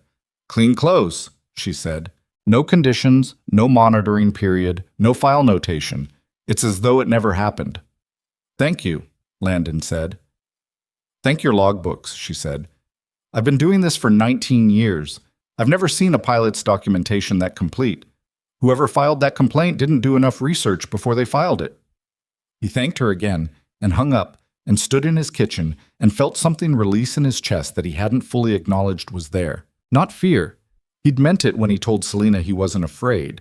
But tension, the specific tension of something unresolved that you couldn't fix by working harder, only by waiting, and waiting was never a thing he'd been particularly good at. He texted Selina. "Investigation closed. Clean." Her response came back in under a minute. "I know. Carver called me first. Sorry. I asked her to." He looked at that for a moment. Then, "Fair enough." Her response, "Merry Christmas, Landon." He looked at the date. December 19th, 6 days out. He typed back, "Merry Christmas, Selina." Then he made Maisie's breakfast and drove her to school for the last day before winter break. And she talked the entire way about what she was hoping was under the tree, and he listened and answered and laughed in the right places. And when he dropped her at the door, she turned and ran back and hugged him around the waist with the total physical commitment of a child who hadn't yet learned to hold anything back. And he held on for a second longer than was strictly necessary before letting her go. The holidays passed the way they had the year before and the year before that, with the particular shape of a small family doing its best with what was absent. Ellen came for Christmas dinner and brought her green bean casserole that no one loved except her, and everyone ate anyway because refusing it would have broken something.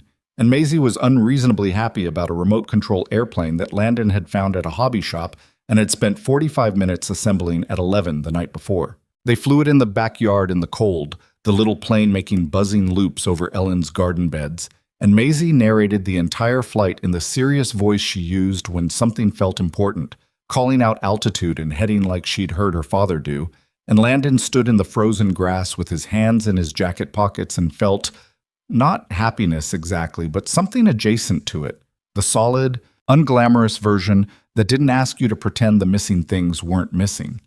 He thought about Selena spending Christmas in the house she'd described once, briefly, as large and very quiet. He didn't say anything about it.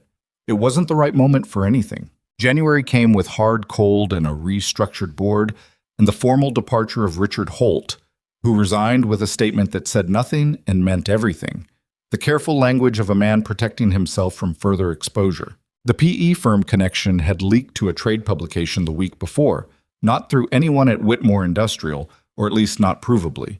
And the story had run 3 days before Christmas, with enough detail to make clear that Holt's governance concerns had been motivated by something considerably more personal than fiduciary duty.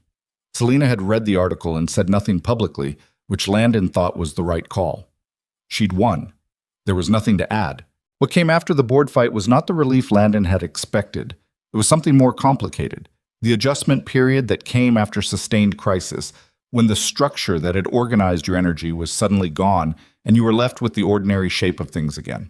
He noticed it in Selena first, a restlessness in the early January flights that wasn't her usual precision, a tendency to ask questions about the routes and the weather and the aircraft systems with a depth that went beyond operational need, as though she was looking for something to engage with that required her full attention.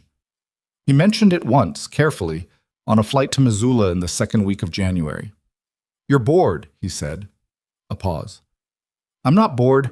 You asked me 3 separate questions about icing certification protocols," he said. "We're flying in clear air over 50 degrees of outside temperature." Another pause. "I find the technical aspects interesting." "You do," he agreed. "But that's not what that was." The intercom carried the ambient sound of the aircraft. Outside, the Rockies were white below and blue above, the winter clarity that made the distances look shorter than they were. "The company is stable," she said. "The board is reorganized. The facilities are running. Everything I was holding together for 3 months is holding on its own now." "That's a good thing," he said. "Yes," she said, and then, "It's a strange thing, too." He understood. He'd felt the same thing in the months after Rachel died. The way grief structured your days gave you a purpose, even a terrible one. And when it finally began to loosen its grip, you were left in the unfamiliar space of not knowing what came next. "What do you actually want to build?" he said. "Not for the company, for yourself." The silence that followed was long enough that he thought she might not answer. "I've been thinking about accessibility," she said. "Industrial accessibility. The number of workplaces I've walked into, rolled into, that were designed as though people like me either don't work or don't matter." Her voice had changed. The restlessness was gone and something more focused was there in its place. "The modifications are always afterthoughts. Ramps that lead to the wrong door. Elevators that are half the width they should be. Workstations that assume a particular body type." A pause. "The engineering is not actually hard. The problem is that nobody who designs these facilities is living in them. So design them differently," he said. "I've been thinking about starting a separate company," she said. "Consulting and engineering, workplace design for people with physical disabilities. Not retrofitting, building right from the start." She stopped. "It's not a small thing." "No," he said. "It's not." "I'd need a partner," she said. "Someone who understood operational logistics, who'd been inside a lot of different work environments." She paused, and the pause had a weight to it. Someone who wasn't afraid of the complicated version of things. He knew what she was asking, underneath the framing. He could feel it in the particular quality of the question, the way she'd positioned it as abstract and operational when it was neither. "I don't know anything about workplace design," he said. "I know everything about workplace design," she said. "That's not what I'd need you for." He flew the plane for a moment. The Bitterroot Mountains were below them now, the river a dark line in the White Valley. "Let's talk about it when we land," he said. "Okay," she said, and this time the word between them carried everything it had accumulated. All the previous okays, the weight of the months behind them, the thing that was still building. The conversation they had at the Missoula FBO that afternoon, in a corner of the lounge while Diane handled the facilities meeting they'd arrived for, lasted 40 minutes. It was mostly practical: structure, funding, timeline, the specific problem of running a startup while Selena was still running Whitmore Industrial. She'd thought about it more carefully than she'd let on, which surprised him and didn't. She had projections. She had a list of potential early clients. 3 manufacturing companies she knew were breaking ground on new facilities in the next 18 months and had expressed frustration with existing accessibility solutions. What she didn't have was anyone to tell her the plan was worth pursuing. "You think it's overextended," she said, watching him. "I think it's ambitious," he said. "There's a difference." "What's the difference?" "Overextended means you've misjudged your capacity. Ambitious means you're right about the opportunity, and the question is execution." He looked at her. "You don't misjudge your capacity." She held his gaze. "You're sure about that?" "You ran a company through a hostile takeover attempt while simultaneously dealing with a federal investigation against your pilot and traveling 4 days a week," he said. "And the company grew 7% during that quarter." A pause. 8, she said. "There you go." The corner of her mouth moved. "You'd come with me? Into this?" "I'm already in it," he said. "That's been true for a while." They looked at each other for a moment, not with the careful professional distance they'd maintained for months, not with the managed space between employer and employee, but with the kind of directness that came after months of accumulated truth between 2 people who'd both gotten used to saying what they meant. "This is going to be more complicated than flying," she said. "Everything worth doing is," he said. She exhaled, short and something almost like relieved. "Okay," she said. "We build it." The planning began in the way things began when both people were constitutionally incapable of doing anything halfway. Seriously, immediately, with the kind of attention that made it real. Selena started sketching the company structure on her tablet during flights. Landon started reading everything he could find about ADA compliance and universal design and the gap between regulatory minimums and actually functional workspaces. He read at the kitchen table after Maisie was in bed, the same way he'd read the CJ3 limitations manual the night before his first flight, because preparation was the only form of respect he knew how to show a thing he took seriously. What he hadn't expected was Dr. Okafor. The referral came from Selena's physiatrist, a specialist in physical medicine who'd been part of her care team since the early rehabilitation period. Dr. Okafor was a spinal cord rehabilitation specialist at a clinic in Missoula who'd been following developments in a particular approach to incomplete spinal cord injury recovery, the kind of injury where some neural pathways were preserved but had been largely dormant since the initial trauma. She'd reviewed Selena's imaging and her recovery history and had called Selena's physiatrist with a question that Selena relayed to Landon on a Tuesday morning at the Billings FBO with the careful voice of someone who had received information that was both significant and dangerous to hope about. "She thinks there's residual function that hasn't been fully explored," Selena said. "My injury was classified as incomplete at the time. Most of my rehabilitation focused on pain management and functional adaptation rather than recovery potential." She said the last 2 words with the precise care of someone handling something fragile. Landon was quiet. "She's not promising anything," Selena said immediately. She was very clear about that. "The research is preliminary. The outcomes are variable. Most people in my situation who pursue this kind of intensive rehabilitation see modest improvements at best." "But some see more than modest," he said. A pause. "Some do." "What do you want to do?" he said. She looked at him. "I don't know how to want something like this," she said. "I built 4 years around not wanting it, not hoping for it, because hoping for something that might not happen is—" She stopped. "You learn to live in the reality you have. You build inside it. You stop looking at the door." "I know," he said. "And then someone tells you the door might not be as locked as you thought, and you don't know whether to try it or to stay where you are, because trying and failing is a different kind of loss than just not trying." He thought about the VA letter on his counter, 11 days unopened. He thought about the specific discipline of managing your own expectations when the stakes were personal. He thought about the difference between false hope and real possibility, and how hard that line was to find when you were standing right on top of it. I'm not going to tell you it'll work, he said. I don't know that. You don't know that. Okafor doesn't know that. I know, she said. But I think you should go talk to her, he said. Not because I know the outcome. Because not going to find out is also a choice, and I don't think that's the choice you actually want to make.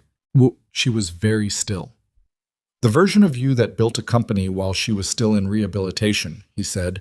The version that went back to work 8 months after the crash and grew the business by 40%. She's not someone who stays where she is because moving might be hard. He paused. That's not who you are. Selena looked at him for a long moment. Her eyes were bright in the way that wasn't tears but was adjacent to them. The particular brightness of someone holding something in. You believe that, she said. Not a question. I've watched you for 5 months, he said. Yes. She exhaled slowly. I'll call her, she said. She called Okafor the next day. The first appointment was 2 weeks out. Landon drove her to Missoula for it, not as her pilot, just as the person who had offered to drive and meant it, and waited in the clinic's waiting area reading an old magazine about fly fishing that he had no particular interest in, and when she came out 90 minutes later, her face had the complicated expression of someone who had just received information that required restructuring something they'd built carefully over years. He didn't ask right away. He waited until they were in the truck and on the highway north, the Bitterroot Valley opening up around them, before he said, What did she say? She said there's signal, Selena said. Neural activity and pathways that should be dormant based on my original injury classification. Not strong, not reliable yet, but present. He kept his eyes on the road. She wants to start a 6-month intensive program, Selena said. 3 sessions a week, functional electrical stimulation, activity-based therapy, aquatic work. The commitment is significant. Can you do it alongside the company? I'll have to restructure some things. A pause. I've already been thinking about how. He glanced at her. You were thinking about it before the appointment. I was hoping before the appointment, she said, which I know I just told you I couldn't do. You said you didn't know how, he said. That's different from can't. She looked out the window at the valley, the mountains running along both sides, the winter light making everything clean and exact. She said the most important factor in outcomes for this kind of rehabilitation isn't the protocol, Selena said. It's the patient's relationship with the process. Whether they can stay engaged over a long period without attaching to specific results. Can you do that? He said. She was quiet for a moment. I can do hard things if I know the direction, she said. That's always been true. What I've had trouble with is... She stopped. Trusting that the direction is worth going. Do you trust this direction? He said. Another pause. I trust Okafor's data, she said. I trust that the signal is there. She turned to look at him. And I trust other things that help. He didn't ask her to elaborate. He understood what she meant, and saying it plainly wasn't what either of them did with the things that mattered most. The rehabilitation began in February, on a Tuesday. Landon restructured the flight schedule around the 3 weekly appointments, not because Selena had asked him to, but because he'd noticed the Missoula days were the ones that drained her most, and he'd quietly rearranged the routing so that the Missoula flights landed before her sessions rather than after. She noticed. She didn't say anything about it for 2 weeks, and then one morning at the FBO she said, You moved the Missoula routing. Better fuel pricing in the afternoon, he said. She looked at him flatly. The fuel pricing is identical. Huh, he said, and went back to his pre-flight. The early rehabilitation sessions were hard in a way she didn't fully describe, but that he could see in the particular quality of her silence on the drives home. Hard not because of pain, though there was some of that. Hard because doing something that might not work required a specific kind of courage that was different from the courage she was used to using. The courage she'd built over 4 years was the courage of certainty. She knew the company needed her. She knew the work was real. She knew the results existed. This was the courage of not knowing, of showing up to something with uncertain payoff, which was an entirely different muscle. He watched her build it. He didn't say much. He showed up when she needed a drive and cooked dinner at her house twice when she was too tired to deal with it, which happened more than she'd expected and which she accepted with less argument than he'd expected. Maisie came once, on a Sunday when Landon had no other option, and Selena had, against all precedent, suggested it, and Maisie spent 3 hours helping Selena look at workplace design sketches and offering opinions that were occasionally absurd and occasionally, according to Selena, genuinely useful. She said the doorway widths should be consistent, Selena told Landon afterward, that it's frustrating to have some work and some not, because then you have to think about it every time. That's a good observation, he said. She's 6, Selena said, with the particular wonder of someone who kept being surprised by the same person. Almost 7, he said. Almost 7, and she understands inclusive design better than 3 consultants I paid actual money. She's her mother's kid, he said. And then, before the familiar, careful distance could reassemble itself, Rachel would have liked you. The words came out before he'd decided to say them. He didn't pull them back. Selena looked at him. What was she like? She said. And the question was genuine, direct, not the careful tiptoeing around it that most people did. The performative avoidance of mentioning a dead person in case saying the name broke something. So he told her. The terrible reality television. The excellent coffee opinions. The 4-hour drive for a hawk she never found. The way she argued about film theory with strangers on the internet with total commitment and zero self-consciousness. The way she'd held Maisie on the day she was born like she'd been holding her entire life. Selena listened. She asked questions. Real ones, not polite ones.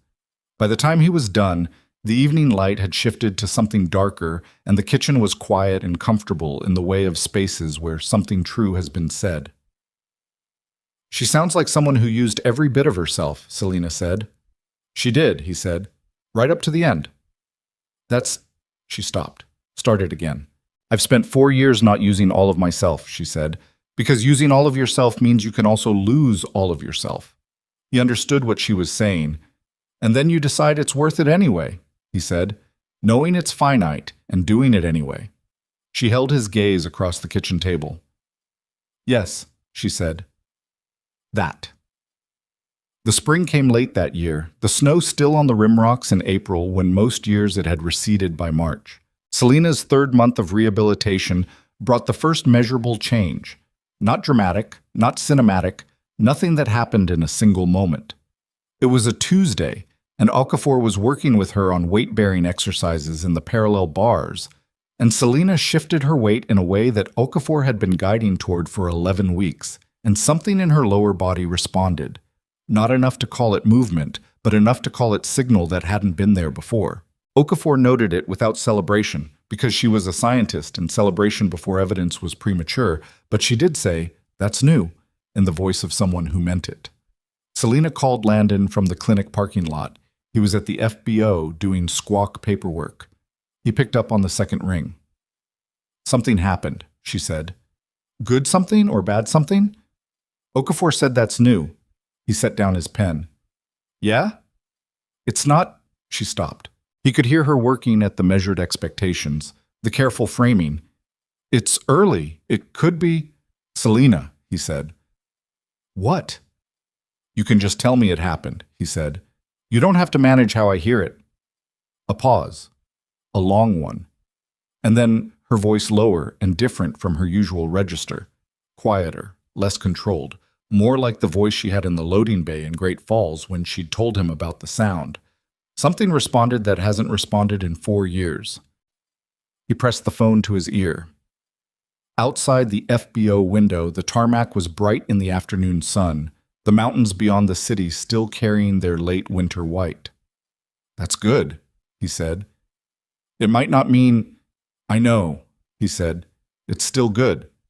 She was quiet for a moment. I'm scared, she said.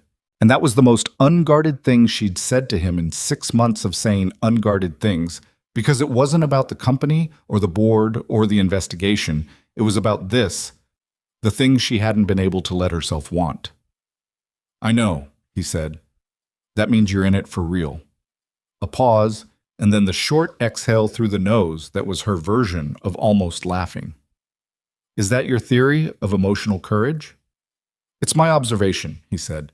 Take it or leave it. I'll take it, she said, quietly. Come by for dinner, he said. Maisie's been making spaghetti sauce for the last hour. It's going to be aggressively seasoned. She laughed then. The real one, brief and warm and entirely unlike the one she performed in professional contexts. I'll be there at 6, she said.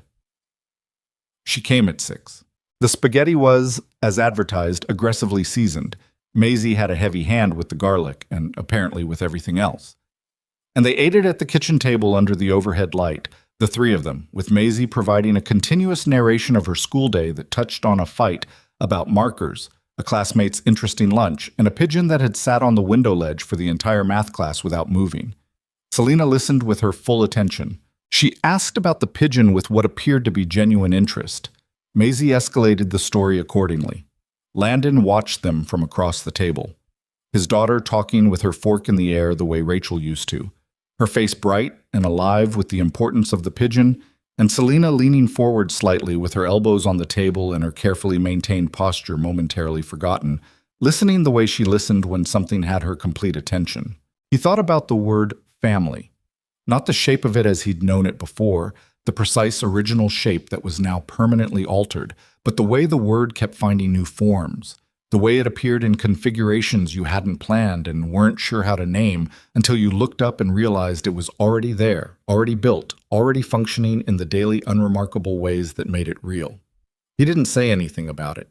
It wasn't the moment for naming things. But he noted it, the way he noted things that were true and that mattered and that deserved to be acknowledged, even quietly, even only to himself.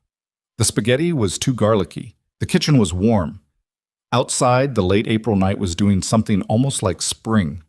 He refilled Selena's water glass and his own and listened to his daughter explain, at length and with theatrical emphasis, the full behavioral history of the window pigeon. And it was enough, more than enough.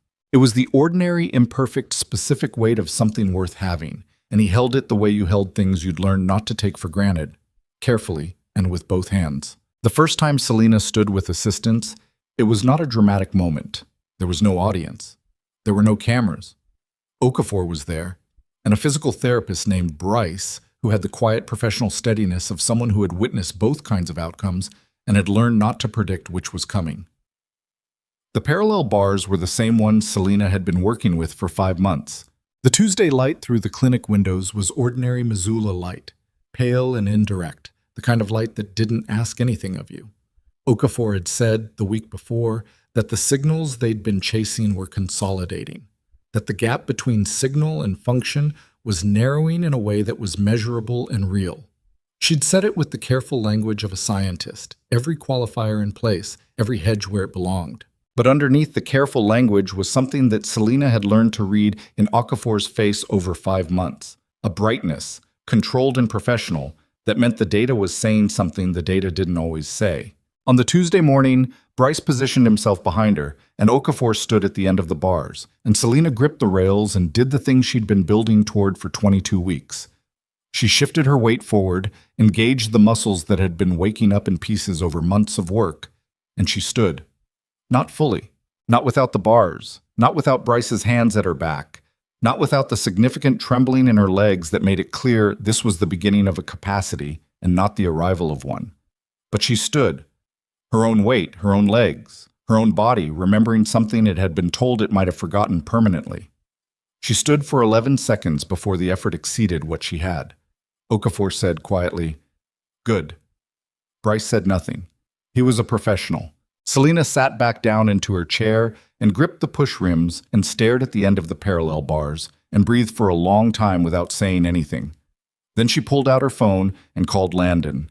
He was in the truck, just leaving the school after dropping Maisie, a schedule adjustment he'd made on the 3 Missoula days so he could drive Selena to the clinic and have the truck available when she came out.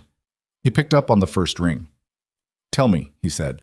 She told him. She used the same careful language Okafor used. 11 seconds, bars, Bryce, partial weight bearing, all the qualifiers, all the appropriate hedges. And her voice was absolutely steady until the last sentence, when it wasn't. And she said, "I stood up, Landon," in the voice of someone reporting the most ordinary and extraordinary fact simultaneously. He pulled the truck to the side of the road. He didn't say anything for a moment. 11 seconds, he said. 11, she said. "That's a long time," he said. She made the sound, The short exhale through the nose that was her laugh when it was too full to hold back entirely. It felt longer, she said. I'll be outside in an hour, he said. Take your time. I'm not going to cry in the parking lot, she said. I didn't say anything about crying, he said. A pause. I'm just telling you in advance. Okay, he said. She cried a little in the parking lot. Not much. She was who she was, but enough that when she wheeled out and found the truck already there, and Landon leaning against the passenger side with his arms crossed in the cold May air, she looked at him and looked away, and he looked at the mountains and didn't say a word.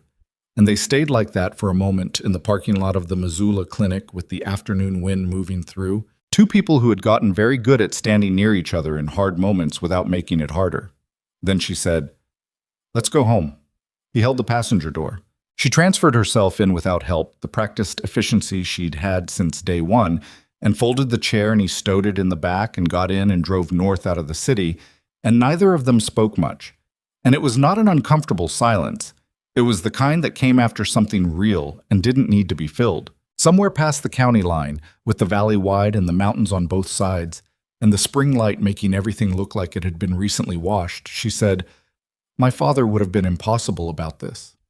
Impossible how? Landon said. He would have made it into a production. A pause with something warm in it. He would have called every person he knew. He would have wanted a celebration that I would have found mortifying. She was quiet for a moment. He was terrible at letting things be small. Some people are better at the big gestures, Landon said. He was, she said. And also, I miss that. I miss having someone who made things into a bigger deal than I would. She turned to look at the window. I've been the only one making things matter or not matter for 4 years. It gets heavy. He drove for a moment. It doesn't have to stay that way, he said. She looked at him. That's all I'm saying, he said. She held his gaze for a second and then looked back at the road ahead. I know, she said, quietly, like she'd known for a while and was getting used to the knowing. The new company had a name by May. Selina had gone through 11 options before landing on groundwork design. Functional, direct, no gesturing at inspiration it hadn't earned. The early clients Selina had identified in January had moved to contracts, 2 manufacturing facility projects, and 1 large-scale warehouse redesign, all 3 in Montana, all 3 with owners who had either personal or professional familiarity with accessibility failures and were done doing the minimum. Landon had left his role as Selina's charter pilot in March, when the Whitmore board had approved a full-time flight department with a 2-pilot crew, something Selina had been delaying because changing it had felt, he suspected, like losing something she wasn't ready to lose. She told him about the transition with the careful professional face, explaining the operational rationale, and he'd listened and said it made sense, and she'd said yes, it did. And they'd both sat for a moment in the particular awkwardness of 2 people acknowledging a transition they both understood was something other than operational. You're still going to be around, she said. Different capacity, he said. Different capacity, she agreed. And then, I need someone who can run the field operations side of groundwork. The site visits, the logistics, the relationship management with the construction teams. A pause. Someone who's been inside a lot of different work environments. I've heard that pitch before, he said. I'm giving it again, she said. He'd taken the role. It was not flying, which he missed the way you miss things that had been core to your identity. But it was work that meant something, which he'd learned was the thing he needed more than any particular form the work took. The clients were people who'd spent years navigating environments designed without them in mind. And when they walked through a space that groundwork had designed, when the doorways were right and the workstations were adjustable and the sight lines were built for seated and standing users equally, the look on those clients' faces was the specific look of being seen by a structure rather than accommodated by it. And that was not a small thing. He was good at it, not because it was easy, but because he'd spent a year watching Selina navigate spaces that didn't account for her, and he'd internalized the gap between what existed and what should exist, and now he could see it in every floor plan and every site walk in a way that mattered to the work. Maisie turned 7 in June. Her birthday fell on a Saturday, and the party was at Ellen's backyard. 8 second graders with strong opinions about cake flavors, a sprinkler that became the central entertainment despite no one having planned for it, and a remote control airplane that Maisie flew into the apple tree twice and retrieved without complaint. Selina came. She'd been invited and she'd accepted immediately, which Landon had noted because she was someone who accepted invitations carefully, who guarded her time and her energy in the specific way of someone who'd learned that both were finite. She came with a wrapped gift that turned out to be a book about the history of aviation and a small brass compass that was not her father's compass, that one lived in her desk at Whitmore Industrial and would stay there, but was old and genuine and had been found at an estate sale.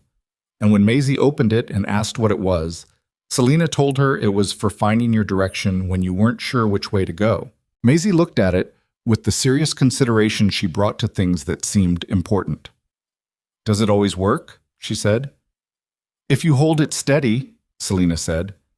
Maisie held it steady, watched the needle settle north, and declared it the best present. Landon watched Selina's face when Maisie said that, the specific expression of someone receiving something they hadn't realized they'd been hoping for.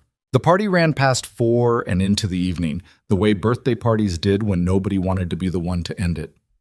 The kids left in ones and twos, hauled away by parents, and Ellen put out the remainder of the cake, and they sat on the back porch, Landon, Selina, and Ellen, while Maisie ran circles in the yard in the last of the light, with the compass in one hand and the kind of energy that seemed physically impossible in a child who'd been awake since 6 in the morning.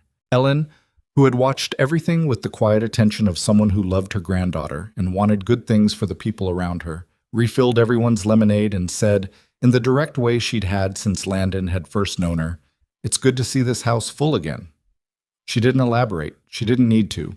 She went inside to deal with the dishes, leaving them on the porch in the comfortable way of someone who knew when to clear the room. Landon and Selina sat for a moment, watching Maisie navigate by compass across the lawn, correcting her course with extreme seriousness every few steps.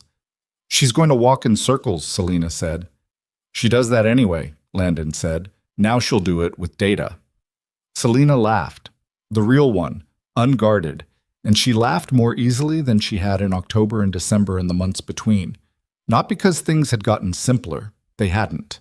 The rehabilitation was ongoing and some weeks were harder than others, and the company had the specific friction of anything new and real. She still had bad days, the kind where the weight of everything she was carrying showed in her face before she got it managed. He still had his own, the days when he missed Rachel in the way that didn't fit neatly into any framework he'd built, when Maisie did something that Rachel would have loved and the love and the loss arrived simultaneously and couldn't be separated. They were both imperfect people doing the ongoing work of being alive, which was neither dramatic nor resolved, which was just what it was. But she laughed more easily, and that was real.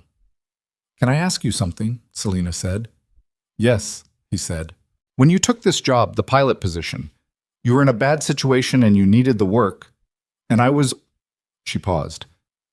"I was not an easy client." "No," he agreed. "Did you think, at any point in the first month, that you'd made a mistake?" He thought about it honestly. "First week," he said, 3 times. "What changed it?" "You were good at your job," he said. "I respect people who are good at their job, and you were—" He stopped, considered. "You were honest. You told me exactly what the situation was, on the first day. No performance, no selling it. Just, this is what it is. Here's what it requires. That's not nothing." She was quiet for a moment. "I told you because I wanted you to quit before we wasted each other's time," she said. "I know," he said. It still landed as honesty. Maisie had stopped at the far end of the yard and was studying the compass with her full attention, her dark hair loose from whatever she'd done with it that morning, her birthday dress muddy at the hem, thoroughly herself. "I was afraid of you," Selina said. Landon turned to look at her. "Not of you specifically," she said. "Of depending on someone, of letting someone matter.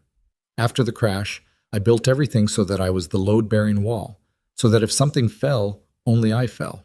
"I know," he said. "It wasn't working," she said. "It was functional. It held. But it was lonely," he said. "Yes," she said, simply, without apology. He held her gaze. "I know something about that," he said. "I know you do," she said. That's part of why it was easier with you than it should have been. She looked down at her hands for a moment. You understood the weight without needing me to explain it. You weren't frightened by it, and you weren't performing concern about it. You just knew. He thought about the loading bay in Great Falls, the parking lot in Missoula, the kitchen table with the 2 garlicky spaghetti, all the ordinary specific moments where something real had passed between them, and neither of them had tried to turn it into something other than what it was. I'd like to keep knowing, he said. She looked at him. The evening light was going golden across the yard, long and warm, the specific light of early summer in Montana that made things look like they had weight and dimension. I'd like that too, she said. And then, because she was who she was, I should probably say that more clearly. You don't have to, he said. I want to, she said. I've been careful and managed and strategic for a long time, and I don't want to be that with you. She looked at him with the directness that had been the first thing he'd noticed about her, and the thing he'd come to understand was not coldness, but its opposite. The rare thing of a person who meant what they said and said what they meant and didn't hide behind the comfortable ambiguity. I love you, Yen, she said. That's what I'm saying. It took me longer to say it out loud than it should have. He didn't rush to fill the space after it. He let it be there. That sentence, with all the weight it carried and all the weight it had taken her to say. I know, he said. Then, I love you too. That's been true for a while. How long? She said. He thought about the honest answer. The parking lot, Kalispell. When you said your father loved that valley. Her expression shifted. Something moved in it. The recognition of a specific moment being named. That was 8 months ago, she said. I know, he said. I was waiting for you. She held his gaze. The same directness, but something behind it was different now. The door that had been registering the key for months had finally opened, and what was on the other side was not the dramatic revelation of something hidden, but the simple recognition of something that had been building in plain sight for the better part of a year. She reached across the space between them. He took her hand, her left hand in his right, their fingers fitting together without ceremony, just 2 people's hands, imperfect and real. Maisie, at the far end of the yard, turned around and started walking back toward them, with the compass held in both hands like something precious, following the needle north, which happened to be in their direction. She's heading for us, Selena said. She usually is, he said. They sat on the porch in the summer evening and waited for Maisie to navigate her way home. The months that came after had the texture of things being built. Not finished, not resolved into some permanent state, but actively under construction in the way that was the only honest version of anything real. Groundwork's first 3 projects reached completion in the fall. The manufacturing facility in Billings was finished in September, and the walkthrough with the client, a woman named Vasquez, who ran a packaging operation and used a power chair after a workplace injury 9 years earlier, lasted 3 hours because Vasquez kept stopping to stand in doorways and at workstations with an expression that Landon had to look away from because it was the expression of someone being told, in the language of physical space, that they had been considered. Selena watched Vasquez from the center of the floor and didn't say anything, but Landon, standing near the entrance, could see what it meant to her. Afterward, in the truck, Selena said, "That's why." "I know," he said. "I've been explaining this company to investors and contractors for months with business language," she said. ROI and market gap and strategic positioning. She was looking at her hands. "That's all real, but that's not why." "The why was always visible," he said. She looked at him. "To you." "To anyone paying attention," he said. She shook her head slightly. "You give people too much credit." "You don't give them enough," he said. "We average out." The corner of her mouth moved, and then the full smile came, and it still did what it had always done. Changed the quality of the room, or in this case the cab of the truck in the parking lot of a Billings manufacturing facility on a September afternoon, which was not a glamorous location but was precisely where they were, and was enough. In October, a year and 6 days after Landon had first sat across from Selena Whitmore in her office and told her he wanted the job, she walked the length of the parallel bars unassisted. Not without effort. Her hands hovered near the bars without gripping them, and Okafor and Bryce were 3 feet away, and her legs were shaking in the full-body way of muscles doing new and difficult work. But she walked the 12 feet of the parallel bars, 8 steps, slow and deliberate and entirely her own, and turned at the end and looked back at the beginning and stood there in the ordinary clinic light with the particular expression of someone who has arrived somewhere they were told they might never reach, and is trying to understand what to do with that. Okafor made a note in the chart. Bryce exhaled. Selina looked at the ceiling for a moment, then down, then at Okafor. "What now?" she said. "Now we do it again tomorrow," Okafor said, "and the day after. And we expand the distance." "And eventually?" Selina said. Okafor looked at her. The scientist's look, careful and honest. "I don't make promises about eventually," she said. "I make promises about the work. The work is sound. The trajectory is real." She paused. "You'll have the chair for a long time. Maybe always, for distance and efficiency. But the word only. You may not be a wheelchair-only person. That's where I think we're heading." Selina nodded slowly. She lowered herself back to the chair with Bryce's careful assistance. She sat with it for a moment. Then she called Landon.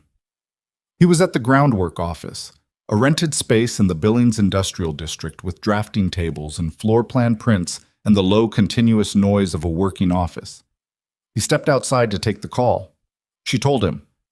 The 12 feet, the 8 steps, Okafor's assessment of the trajectory. He leaned against the exterior wall of the building in the October air and listened. "I don't know how to do the thing where I'm not managing my own reaction," she said at the end. "Then don't," he said. "I've been managing my reactions for 4 years," she said. "It's not a switch." "I know," he said. "But you called me, which means you're already doing it." A pause. "I called you because—" She stopped.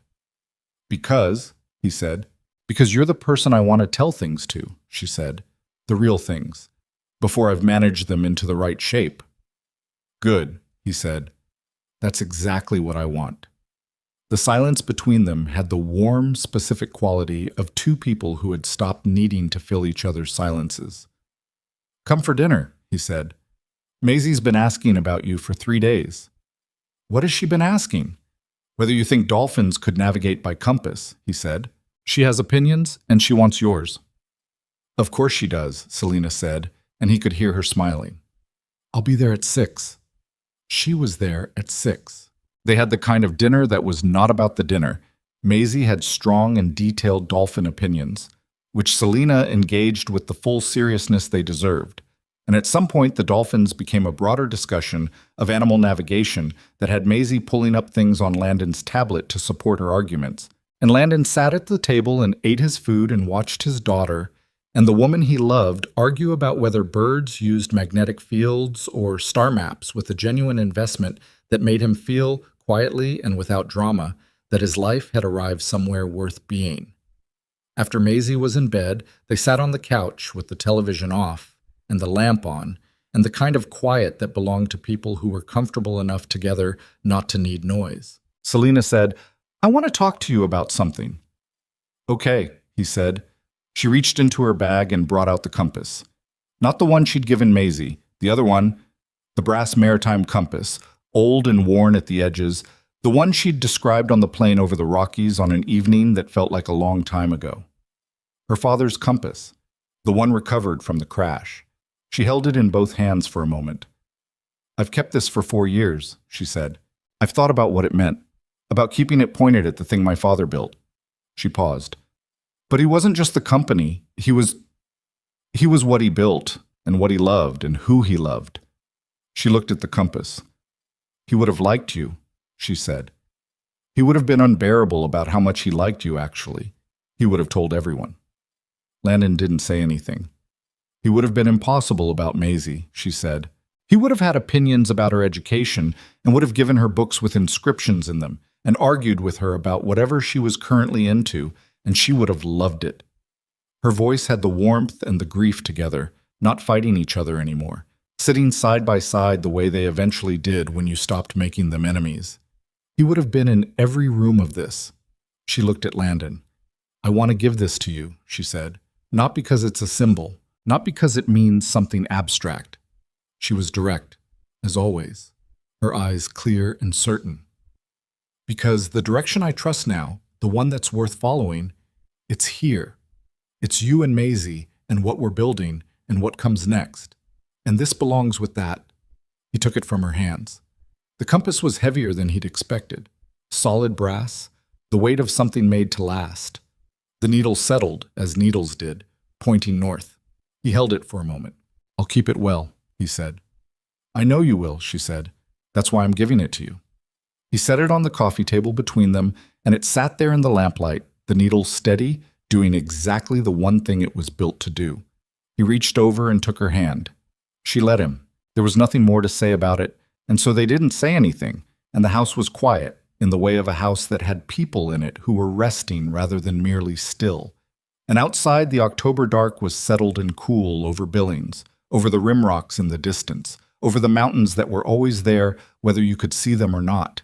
This is what Landon Hayes could say, a year and 6 days after he'd opened an email about a job no one else would take. He had work that mattered. He had a daughter who was healthy and curious and walked around with a compass in her pocket like she intended to use it. He had a woman who told him the truth, even when the truth was complicated, who laughed at things that were genuinely funny and didn't laugh at things that weren't, who had stood up in a rehabilitation clinic on her own power and called him first. He had a direction. Not because everything was settled. It wasn't and wouldn't be, because that wasn't how life worked for people who were actually living it. There would be bad days. There would be the specific grief that didn't go away but changed shape. There would be hard quarters at groundwork and hard weeks in rehabilitation and hard mornings where the ordinary weight of things was heavier than the day before. But there was a direction, a true one, the kind that held when you held it steady. The thing about compasses was not that they told you where to go. They told you where north was, and from north you could figure out everything else. The work of navigation, the actual work, the real work, was still yours. You still had to choose the route. You still had to fly the plane or push the chair or put one foot in front of the other in the particular circumstances of your particular life. But knowing north, knowing the fixed thing you were oriented around, that was what made the rest of the navigation possible. Landon looked at the compass on the table. He looked at Selena, whose eyes were closing slightly the way they did when she was tired and comfortable enough to let it show, which was its own kind of trust. He thought about his daughter asleep down the hall with her own compass on the nightstand, the needle pointing north. A 7-year-old who had learned from her mother that things were worth the drive even if you didn't find what you were looking for, and was learning from her father that you showed up to the hard version of things without waiting until it felt safe, and was learning from Selena that a cold exterior was not the same as an empty interior, and that direct was not the same as unkind, and that the world could be redesigned to work better for the people the original design had forgotten. She was going to be something, that kid. She already was. Selena's hand was warm in his. The compass needle held north, the way it always had, patient and reliable, pointing at the one thing that didn't move. Outside, the Montana dark lay over everything, and the mountains stood where they had always stood. And somewhere over the Rockies, the air was clear and cold and indifferent and beautiful. The way wild things were. The way life was when you finally stopped trying to make it into something other than what it was and just flew straight into it, eyes open, hands steady on the controls. That was the whole of it. That was enough.